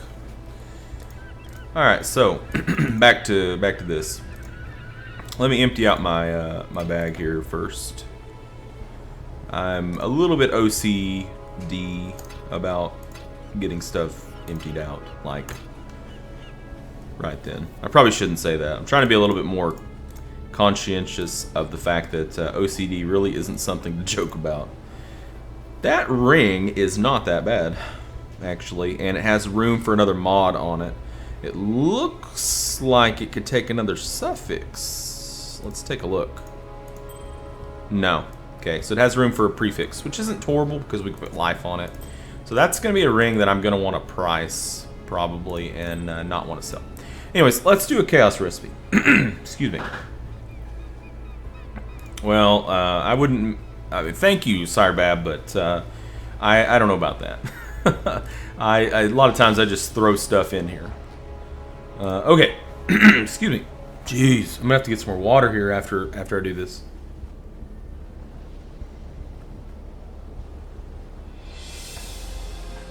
Yeah. So, I'm going to take a chest, a belt. Now, with weapons, it's a little different. You can either do a one-hand and a shield, 2 one-handers, or 1 two-hander. So I just usually do the two-handers. So I'm just going to pick up a 2-handed weapon, and then I'm going to grab 2 rings. So we'll just grab 2 rings here. I'm not going to grab that one because somebody might actually buy that. I'll grab this one, and we'll grab this necklace, and then we grab a pair of gloves, a pair of boots, and a helm. It is good to see you. And we go over here and we drop it in like that. Boom. Now we have a chaos orb. So.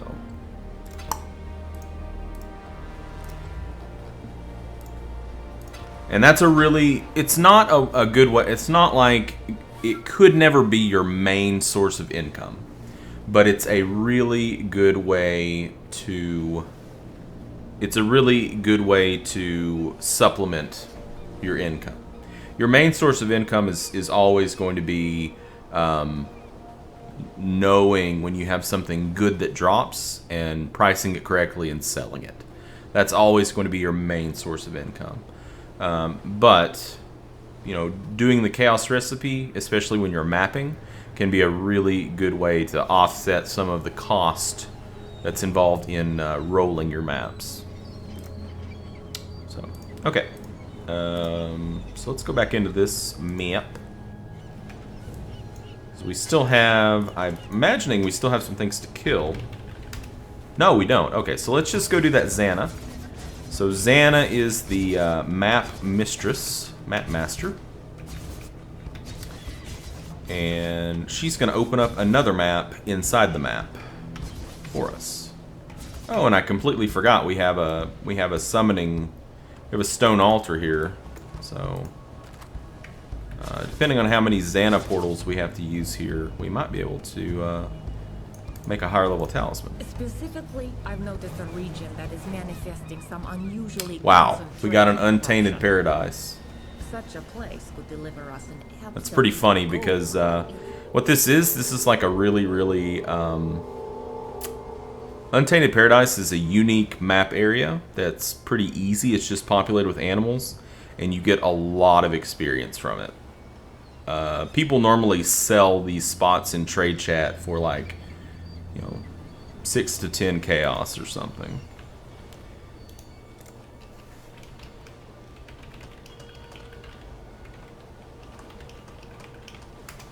So I will see if anybody wants in on it. I don't think he's high enough level. Ask my buddy. Typically, I spend my income on items. It's kind of funny, to say that, but typically I spend my income on items for my builds at end game. So.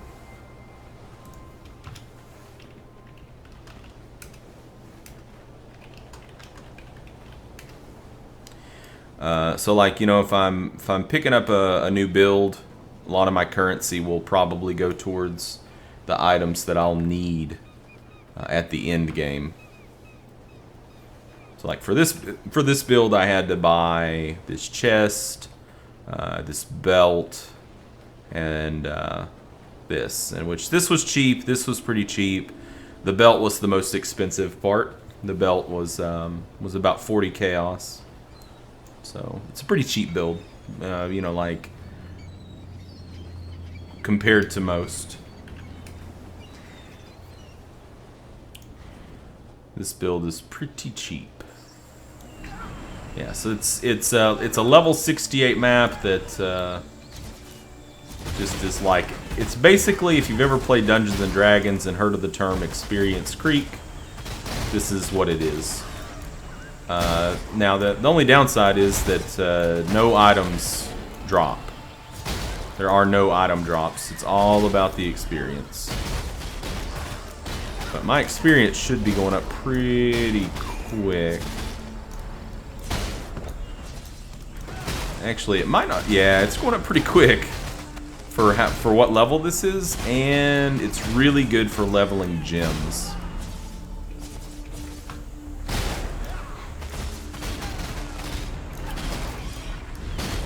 It's not very dangerous. Even the bosses aren't that bad. These blue mobs are going to give a ton of experience.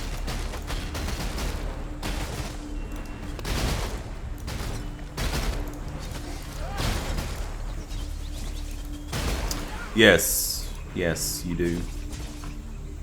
You get an increase to, I'm pretty sure you get, I know you get an increase to Magic Find. It also makes things more difficult, but I also think you get a bump to experience gained. Typically I play a lot solo though. I don't do a whole lot with a group of people. And a lot of it has to do with the fact that my friends are in other parts of the world, like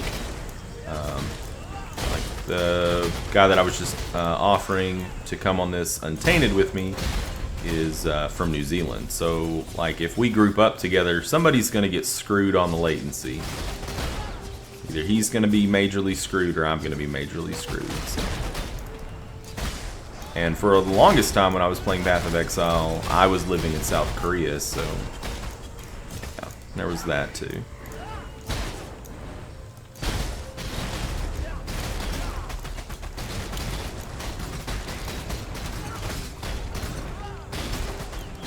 So this will, imagine this will probably get me to level 80, which is awesome.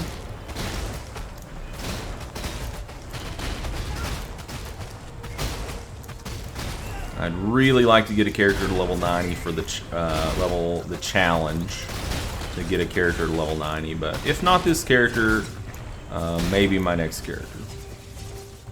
I'm not sure if this character will be able to map high enough to get to level 90 without me wanting to pull my hair out from experience penalty. This character's probably pretty close to its DPS cap as is.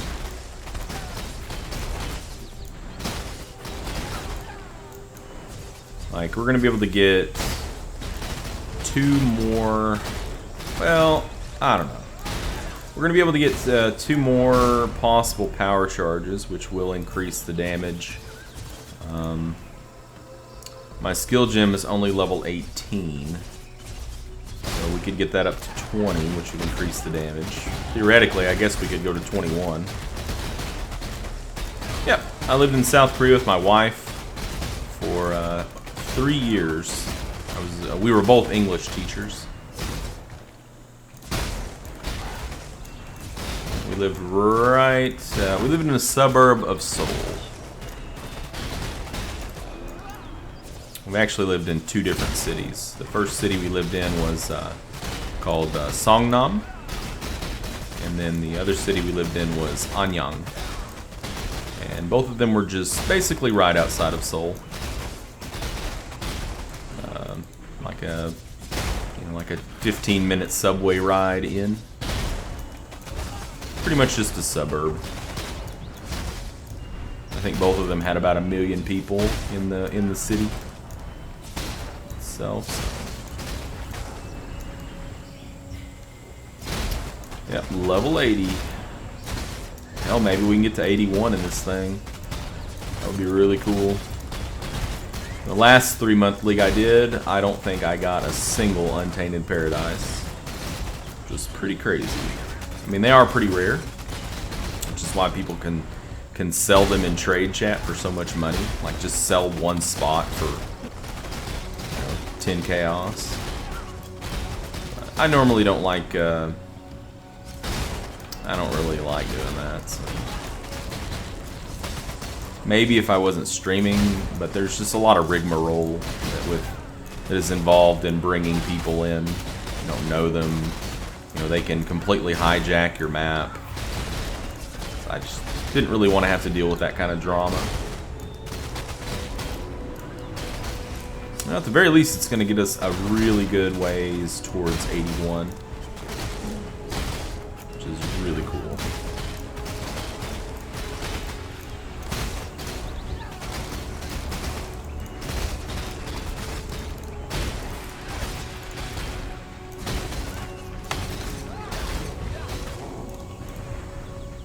Yeah, I know, right? Maybe I should start trying to buy into them, huh?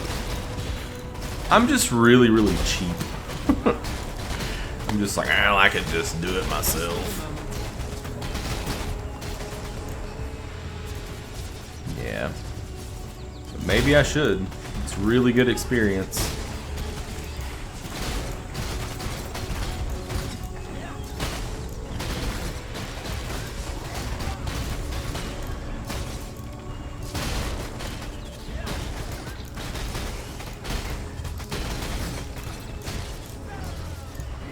Come here, monkeys.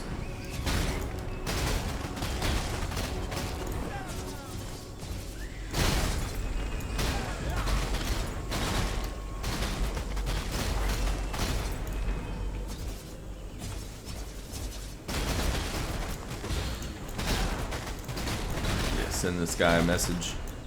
Be like, sorry mate, I'm in the middle of Untainted.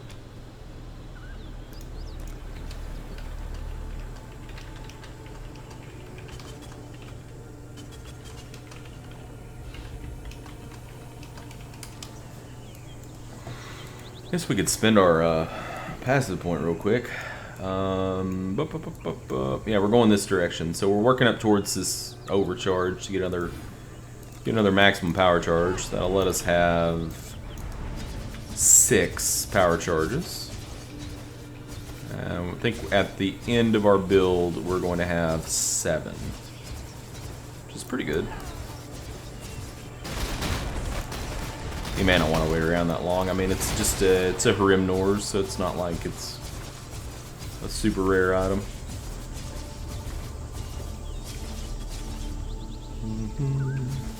Well, there might not be much left. This build really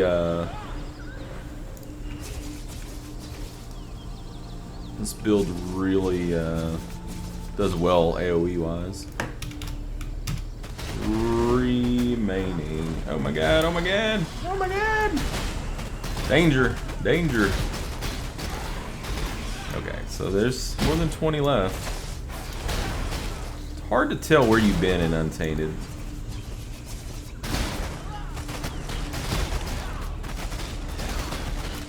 Yeah, this build's tree is pretty spread out.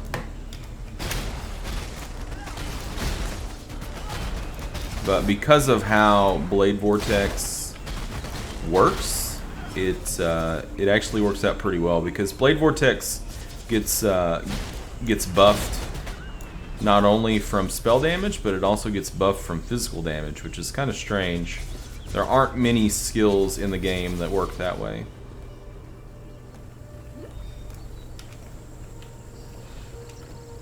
Okay, so now we can go in here.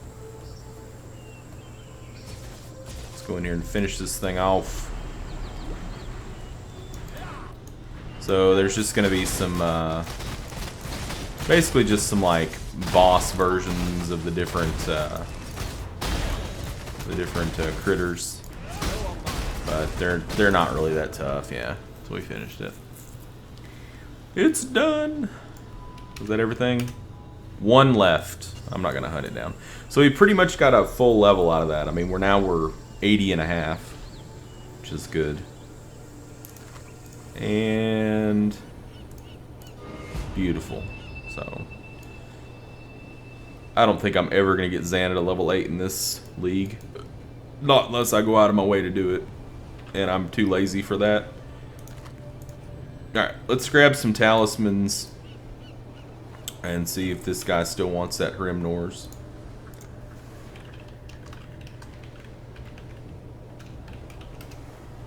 Still needs it, I'll sell it to him.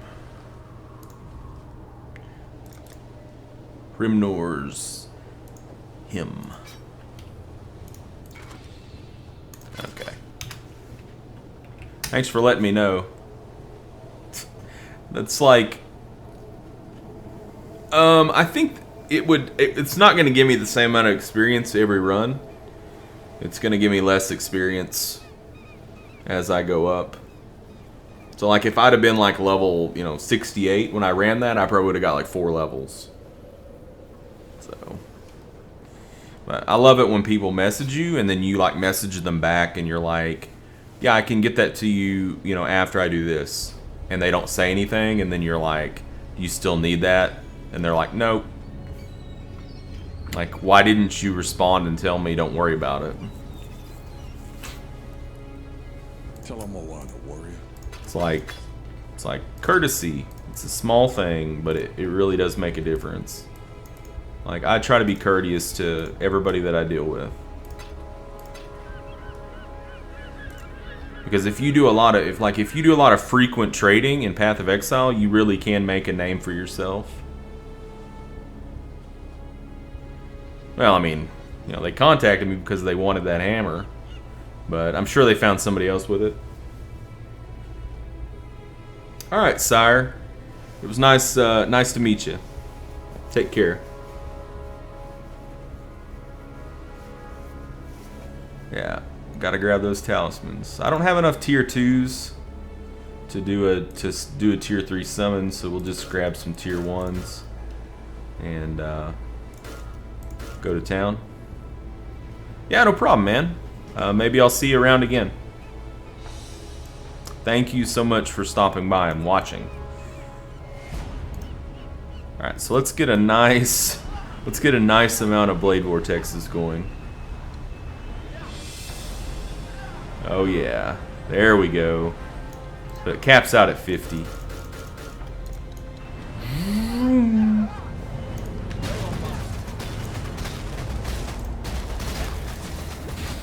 Ooh, shit. You don't want to stand in that. That takes it's gonna kill us real fast. Alright. Now that didn't really drop a whole lot, did it? Sometimes they don't.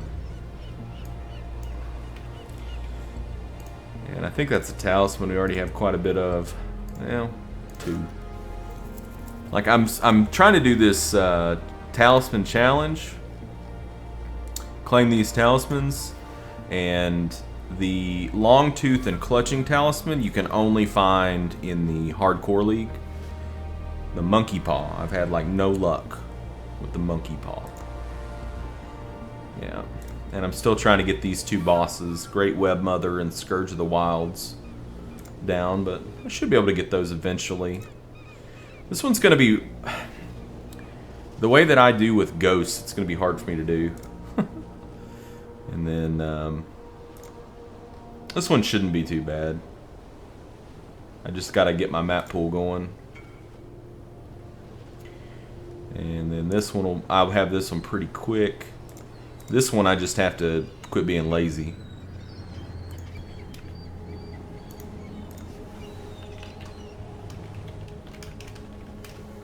And this one shouldn't be too bad either.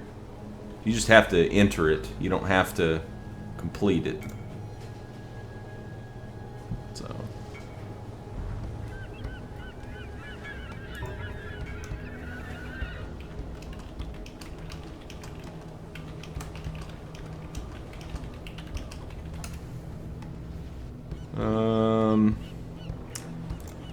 Man, I mean, twinned maps are pretty cool, but I don't know about getting up here and doing like twinned Malachi. Can you imagine like a twinned Malachi map? Holy crap. And some of these are going to be hard too. I don't know. Alright, I'm going to get a drink of water and I'll be right back. Thank you guys so much for hanging out. And I need some water. And the answer to that, Ollie, is no. I do not want to do a twinned residence. Be right back.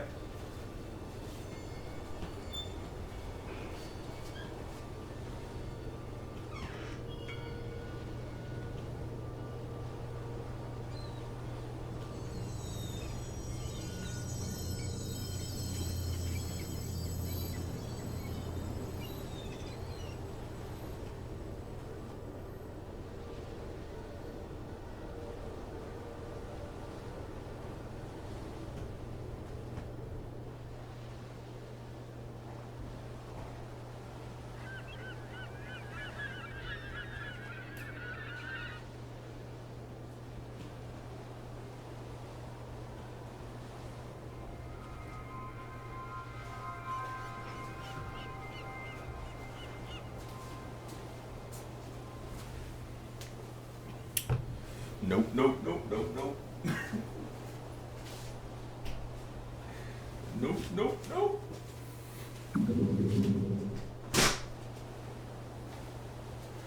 Alright, I'm back. I just had to get some water. Had to have it. Okay. Let's see here.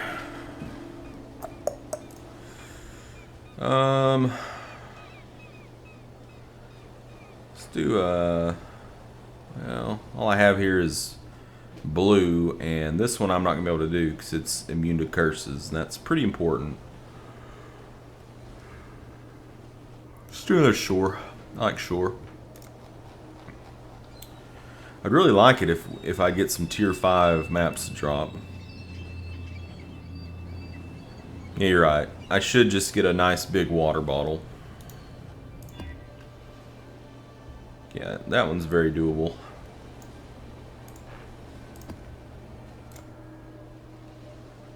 Look at this guy. Coming over.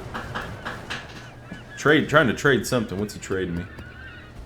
He traded me some tier 5 maps. Look at this guy. Thanks. Thanks. Yeah, I haven't been running any tier 5s yet. 'Cause I'm trying to build up my map base, but I could just buy some, you know? Because they're not going to be expensive. They're just tier 5s. I haven't really ran a whole lot of tier 4s. Okay, so we want to go to the opposite side first. The only thing I really have to be careful with here is do not stand...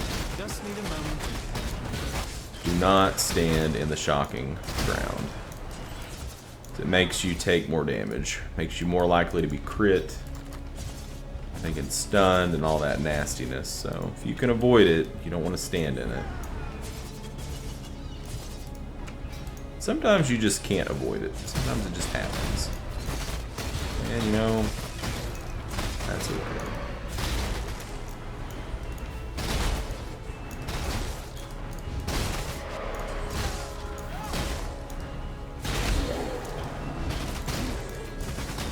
Hey, a ghost. Another problem is that I just kill ghosts too quick, which is kind of funny. Because normally I have the opposite problem. Like, I can't really chase them down quick enough.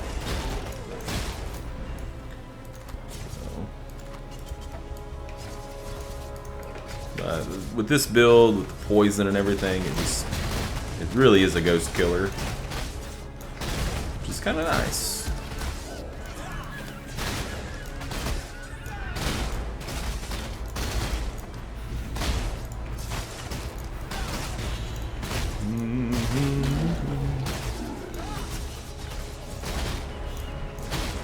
Well, it's a problem.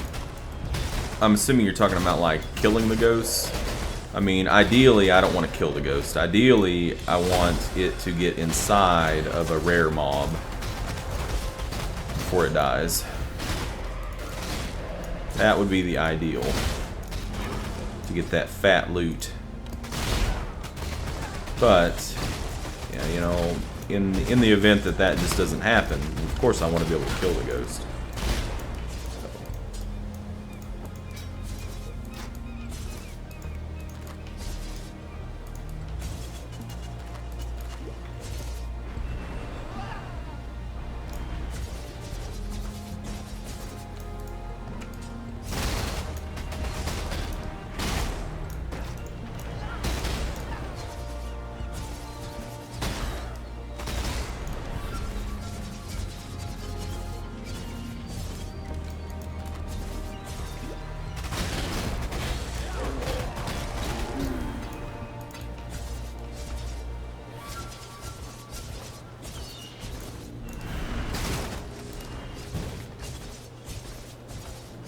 Alright, so it's time to move down.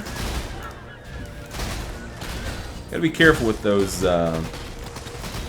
tail slingers because I believe they use puncture. Ooh, that's pretty bad too. We need to kill that guy. He has Bone Spire. Bone Spire is annoying. It's like a bleed effect that you can't get rid of. You can't flask it off. So that's bad. You just don't want to stand in it. Which is, I mean, it's for this character, it's not really a big deal because I have whirling blades, so I just move around real fast. Oh, there's another one. Damn. Okay.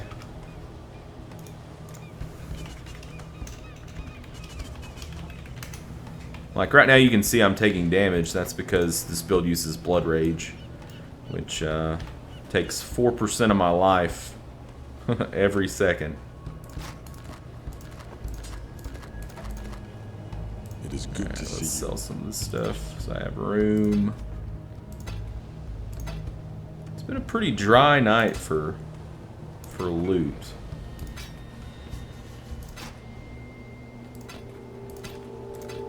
Alright.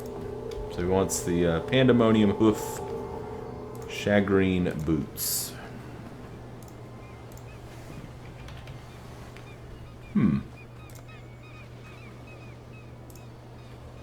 Ah, okay. Yeah, I set those aside because I thought somebody might like them.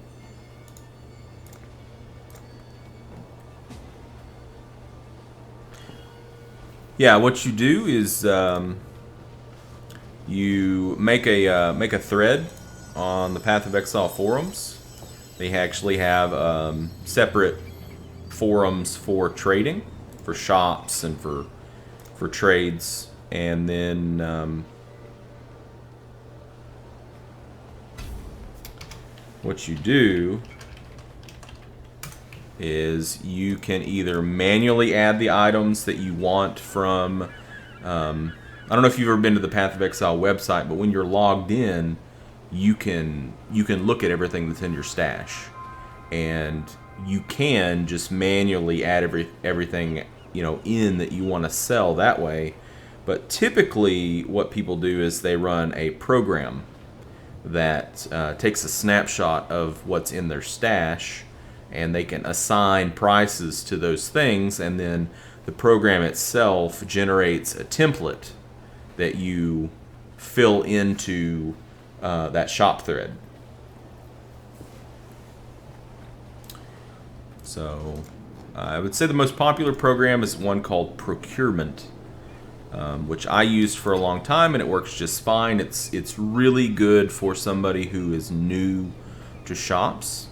But now I run a program called Acquisition, which is a little bit deeper. So, yeah, Path of Exile website, it's got a lot of neat tools on it. So, definitely spend some time there. Just putting around and looking at different things.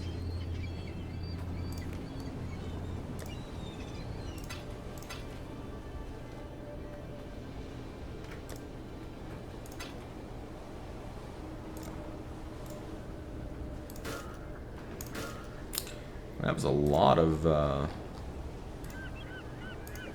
talisman monsters. Jeebus. Do I have any graveyards? I thought I had some graveyards. I don't have any graveyards. It's a bog. Oh boy. Oh boy. Oh boy. I don't know how that's going to turn out. Reap.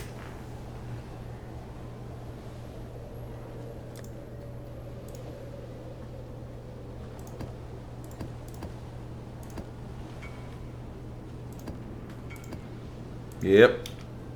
Ripped. God, that hurts. That hurts me to look at that. I mean, it's funny because Blood Dance were so dirt cheap for so long, but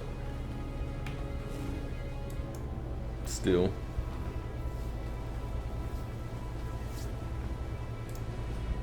They're really popular now.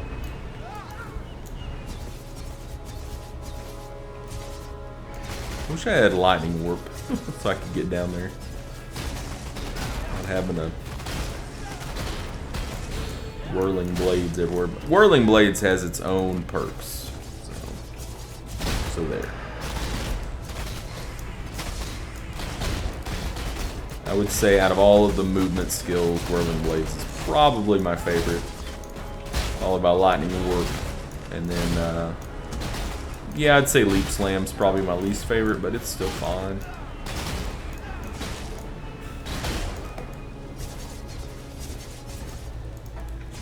I think whirling blades to me seems like it's the fastest, but maybe it's just my, you know, how I use it. It's the fastest.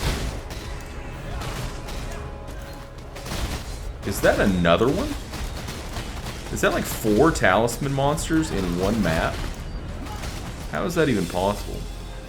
How is that even a thing? It's crazy.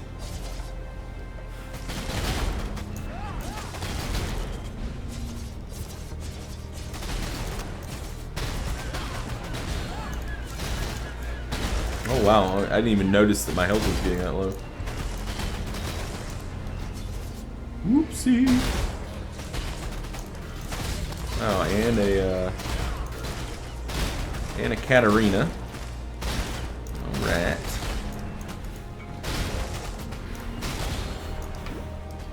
Yep. Yep, there went the profit. I think you had visions of something dancing in your head there when you did that. Thought you were gonna hit it big again like you did before. Instead you ripped it big. It was painful.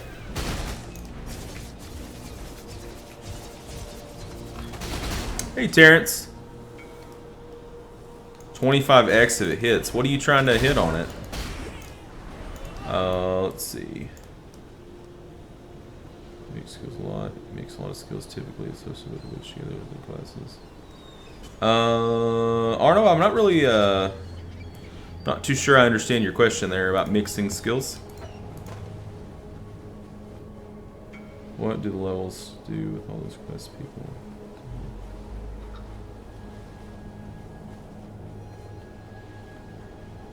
Yeah, I'm not sure I understand either of your questions. I'm sorry, Arnob. I need more pockets.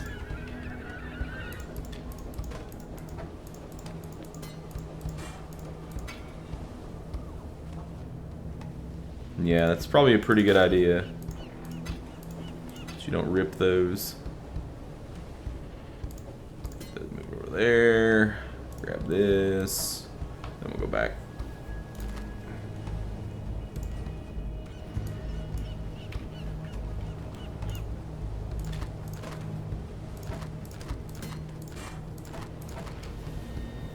Tell him I want a warrior.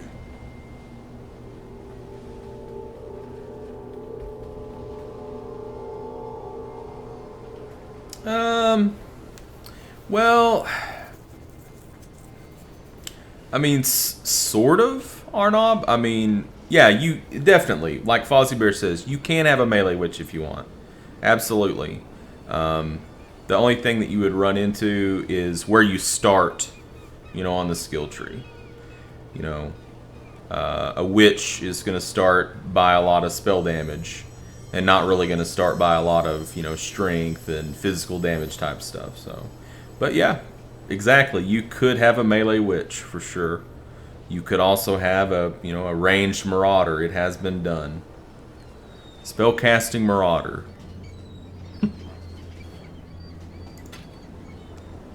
Fun. That sounds a little rippy. CI melee. Oof.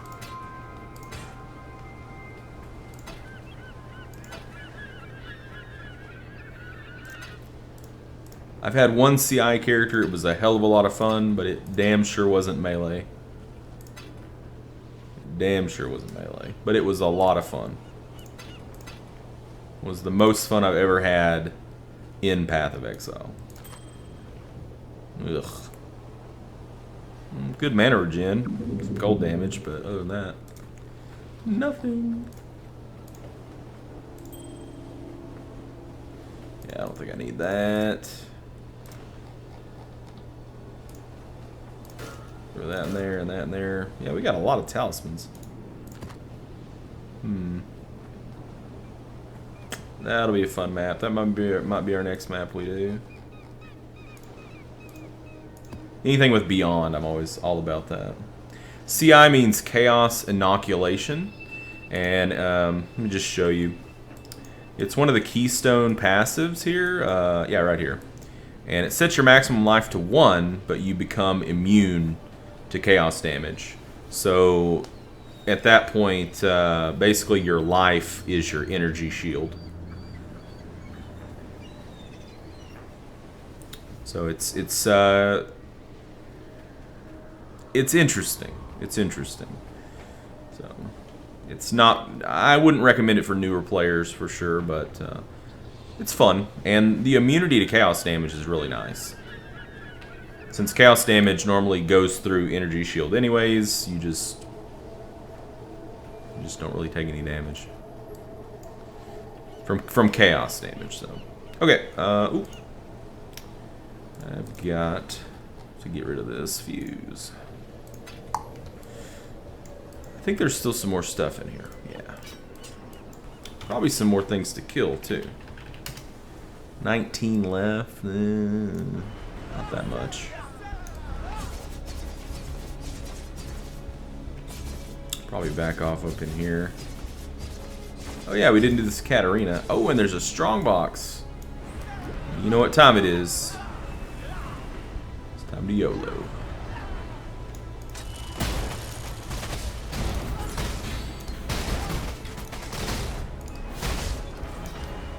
Wow. So generous. Alright, what's this Katarina? Find and revive 9 corpses. Okay, shouldn't be hard at all. Come on. Where are they at?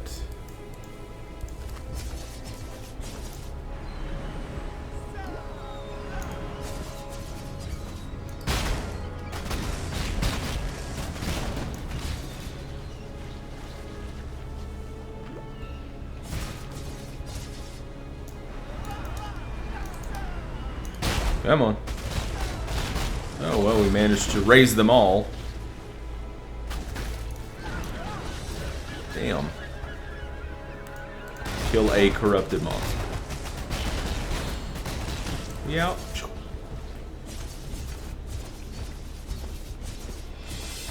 Yeah, last league I had a CI incinerator that ran Consuming Dark and Infernal Mantle to change 100% of my fire damage into chaos damage. So I was immune to chaos damage, but the only damage that I did was chaos damage, which was pretty neat because it made me reflect proof, basically. It was a lot of fun. It was a lot of fun. But with Incinerate getting nerfed, it wasn't really feasible for this league. I've heard conflicting reports about the viability of Incinerate. I've heard that it's still doable, and then I've heard that it's completely nerfed into the ground, so I don't know what to think. I don't know if it's sour grapes or what. It's hard to know without trying it myself. So.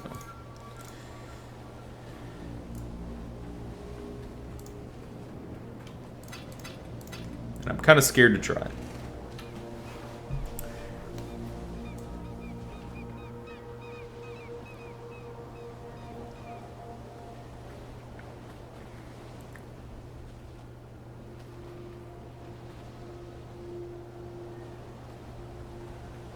Okay, I understand now.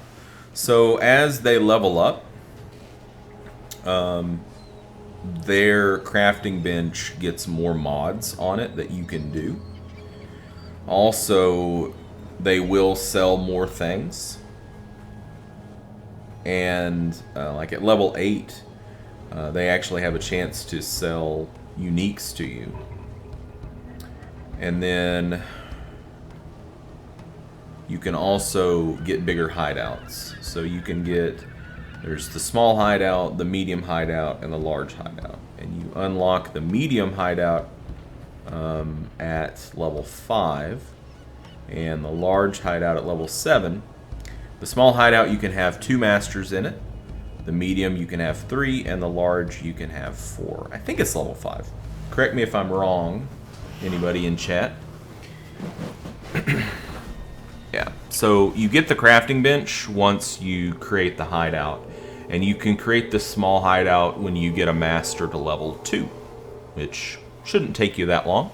You should be able to get somebody like Haku or Elrion up to level 2 fairly quickly. Usually Haku is the one that people tend to see first. So, and I recommend, I definitely recommend leveling Haku first and Elrion. I think those are the two, in my opinion, that are the most useful, is Haku and Elrion. For armor and jewelry. And then I like to get Xana for my third one.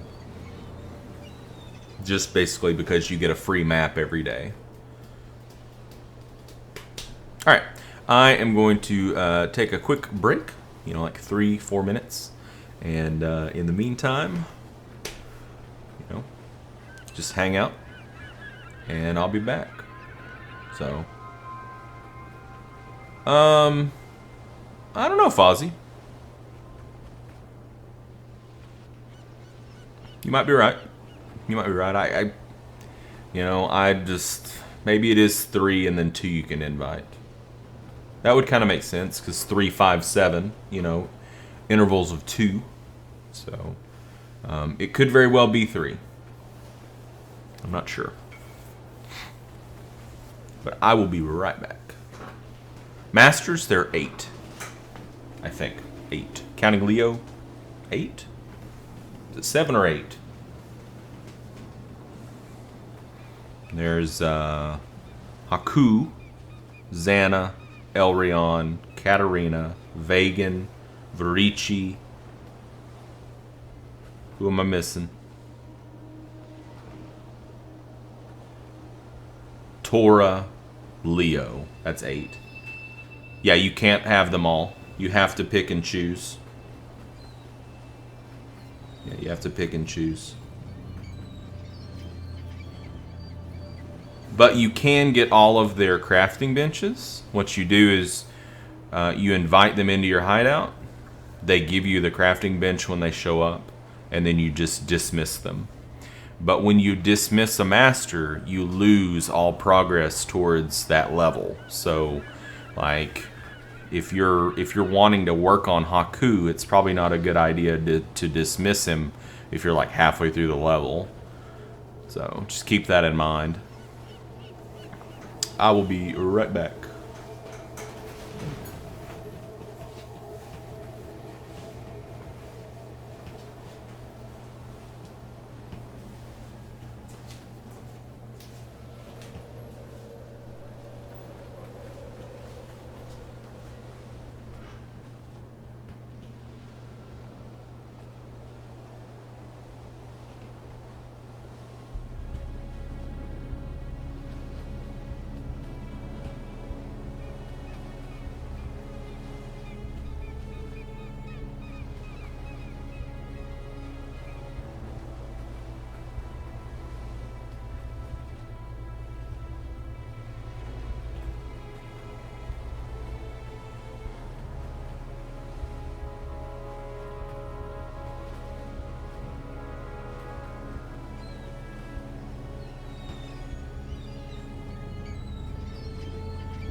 All right. I am back. It's hard to beat a good pipe. Okay. Yeah, I think we finished that map. So let's do that, that map we just got. That Spider Force map. Yeah, it's gonna be a good one. Shocking ground, but it'll be okay. Beyond mobs. Hopefully we don't get surprise host again. This one should get us pretty close to level 81.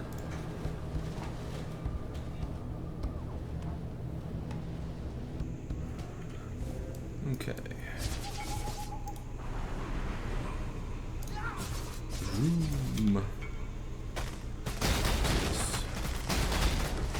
Yeah, that one looks pretty easy. I think Promenade Tier 4, right? I think I already have Tier 4 Twin, though. Not sure how much longer I'm actually going to be playing Ali. It's about 5 a.m. here, so I need to call it to a close at some point in time. This is the thing. Like, every time that I start streaming, I always end up playing longer than I think I'm gonna play. Usually because, you know, cool people stop by and we end up chit-chatting and getting to talking, and I just enjoy, you know, like playing games with people. So I always end up going longer than I think I will. Come here, monkeys. Give me your wares.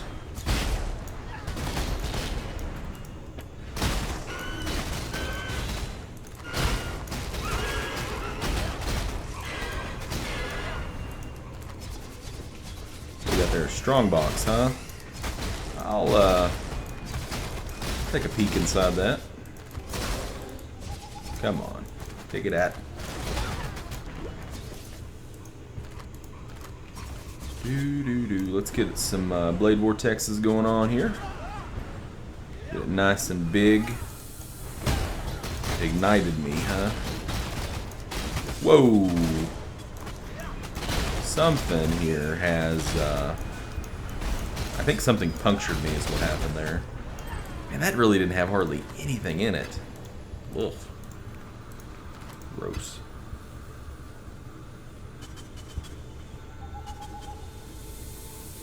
Well, what's going to happen, Arnob, is eventually you're going to get to a point to where you're going to be suffering from a really high amount of experience penalty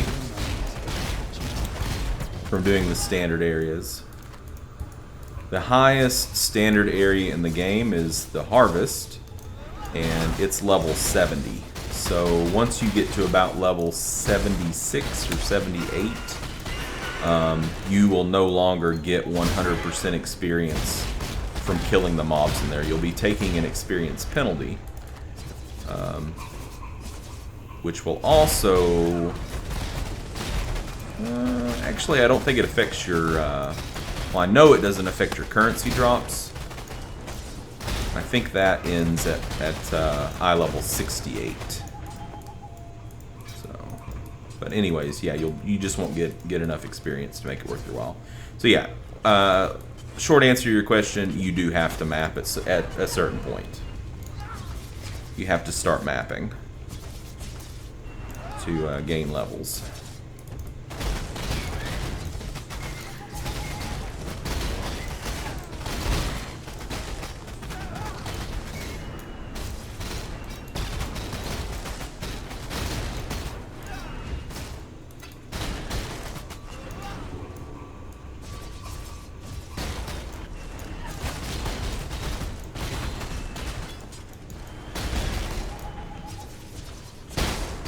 Wow, 2 talisman monsters together. I thought. But I guess not. It looked like it was.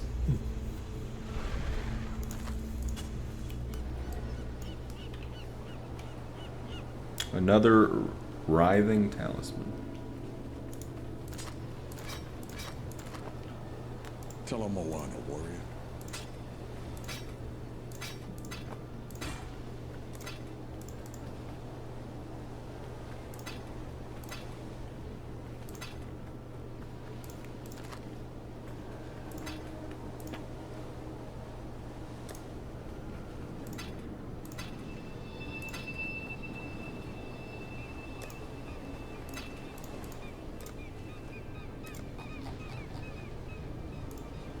Oops.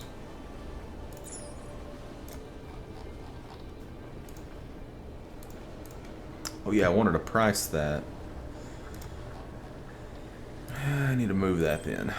Let's put it in the Price Me tab.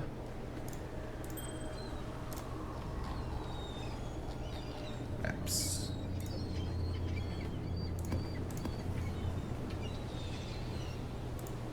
Oops. Gotta get this in there. Talisman tab.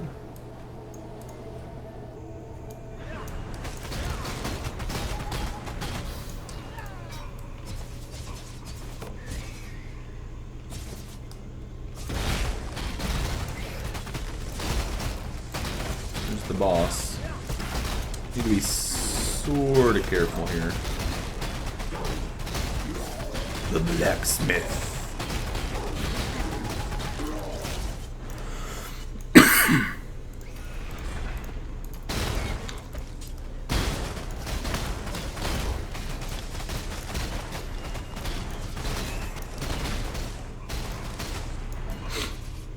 Once this build gets a full head of steam, it does pretty well against most things. Just go toe to toe with the blacksmith there. It hits pretty hard. I mean, granted, this is just a tier 4 map, so it's not very difficult, relatively speaking. And maps go much, much higher than this. Holy moly, let's get away from that. That was a mess. Yeah, something is hitting me hard. I think it was that dude there. I know I had corrupted blood on me, which corrupted blood is really dangerous for this build. Standing in poisons was part of the problem there too.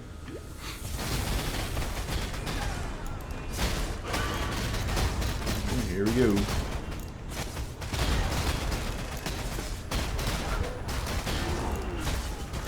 But I like the oh, holy shit! I didn't realize it. We got surprised again. Another surprise beyond boss. Curse immune. Yeah, that's what killed us there. If he hadn't been curse immune, I think we'd been okay.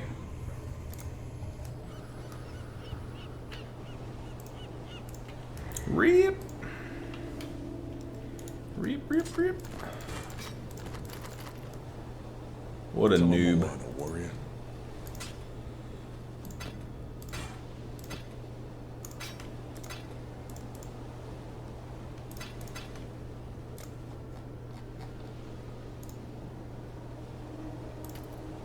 We don't want that there, we want it there.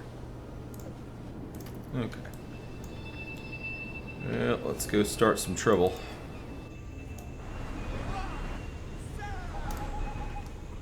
I don't even really remember where we were.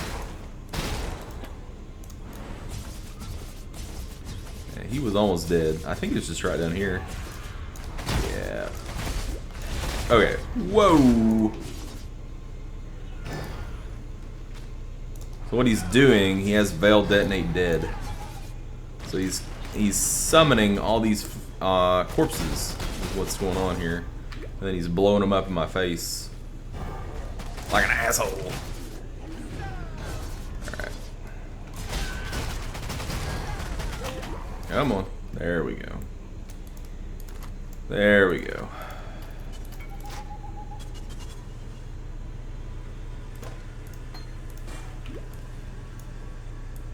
Wow, that was some nasty poison I just stood in there for a second.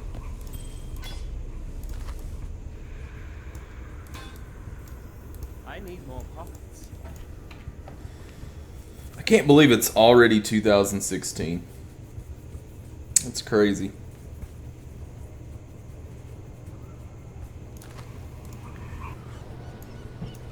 Feels like this year has just flown by.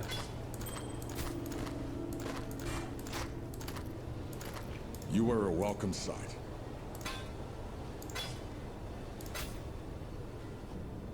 Man, a damn shame that life isn't higher and it rolled that dex on there.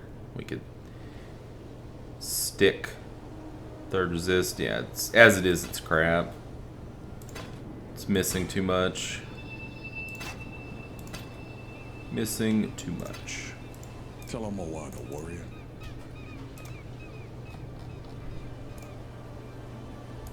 Oh, here comes my cat. I hear she just pushed the door open.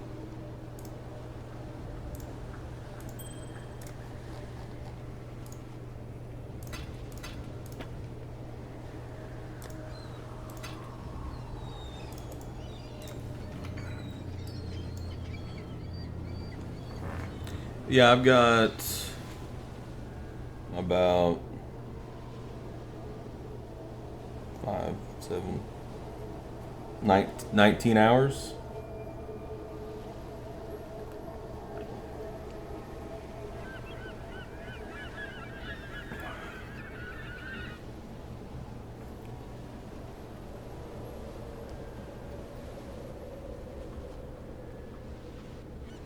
Yeah, pretty. I mean, yeah, pretty sure that's exactly how the cat walked into the room.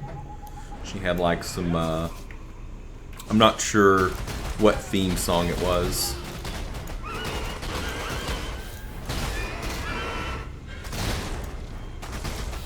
Maybe the Brock Lesnar theme song. She's coming in. She wants to take me to Suplex City. Actually, she probably does want me to go to bed. The cat normally comes hunting for me around 5 a.m. if I'm not in bed, and bugs me to go to bed. It's kind of odd. But my cat's really, really codependent, so...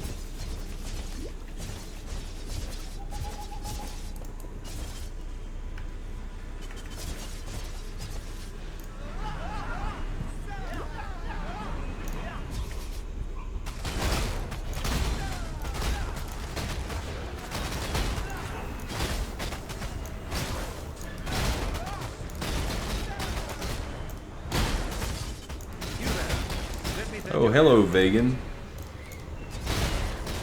This shouldn't be too bad. Famous last words, but it shouldn't be. We're just gonna pump up some, we're gonna get some Blade Vortexes going, and then we're gonna eat him up. Yeah. What will it be? Wow. Those guys are going nuts down there. Alright. Wow, best loot off Vegan ever. Pretty much.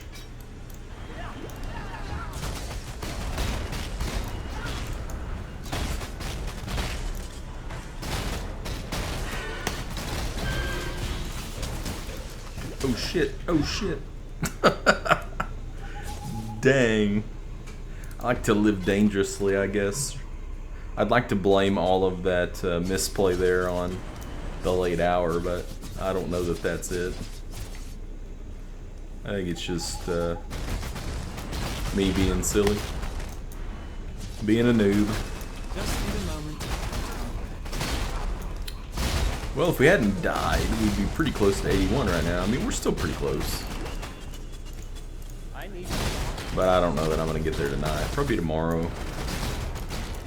Probably at 81. Yeah, probably tomorrow. I think we can get this shield in there. Yeah, there we go. What's our remaining? More than 20. Okay, so there's a place where we haven't been. Where is it? Okay, I see a big place down there that we need to go to. Okay.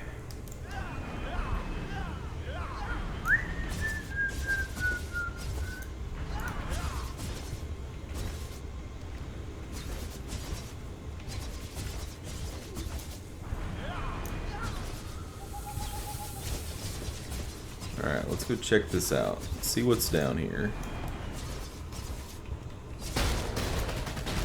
I'm into the crossfire, I guess.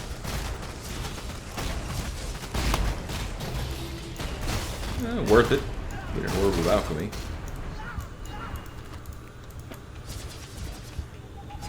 Keep us rolling our maps.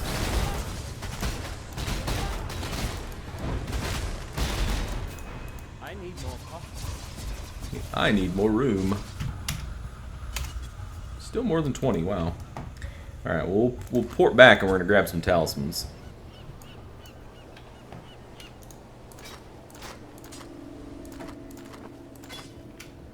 Talamoana, warrior. Talamoana warrior.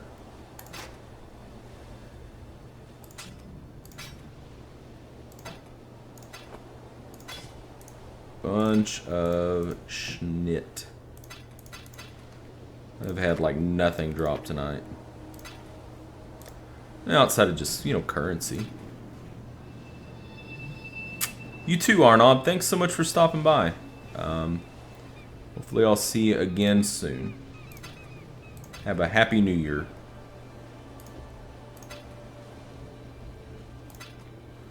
And remember, if you want to join this guild, just add me on your friends list. Just Nerdstalgic, and I'll get you in the guild. You and your buddy.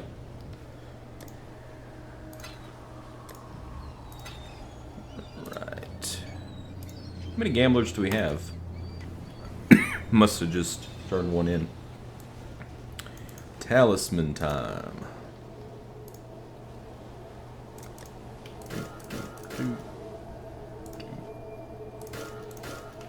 There we go. Excuse me.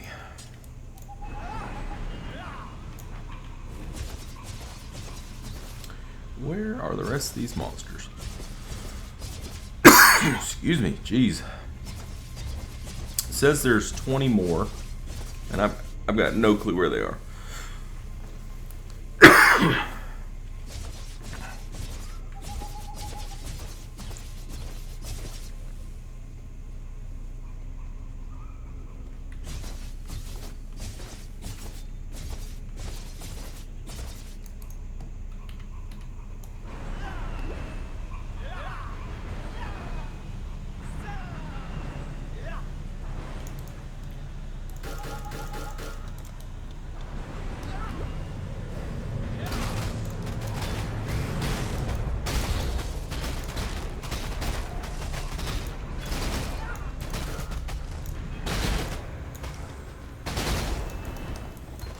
That was easy enough.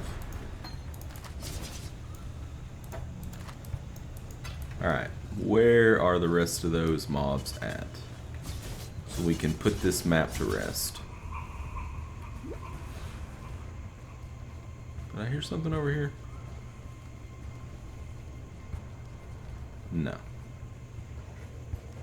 Aha! Some monkeys.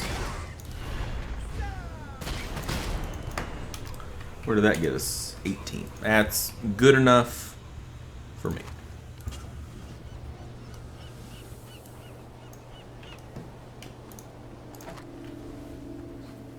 You were a welcome sight.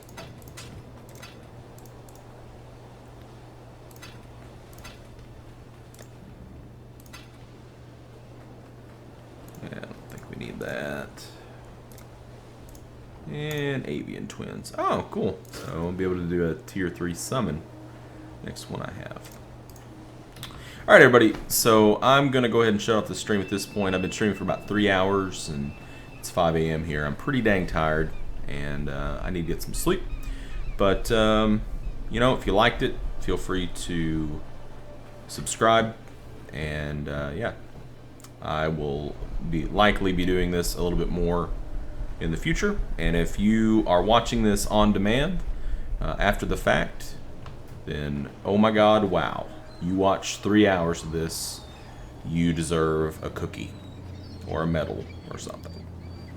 So as always, thank you guys so much for supporting the content, and until next time, game on.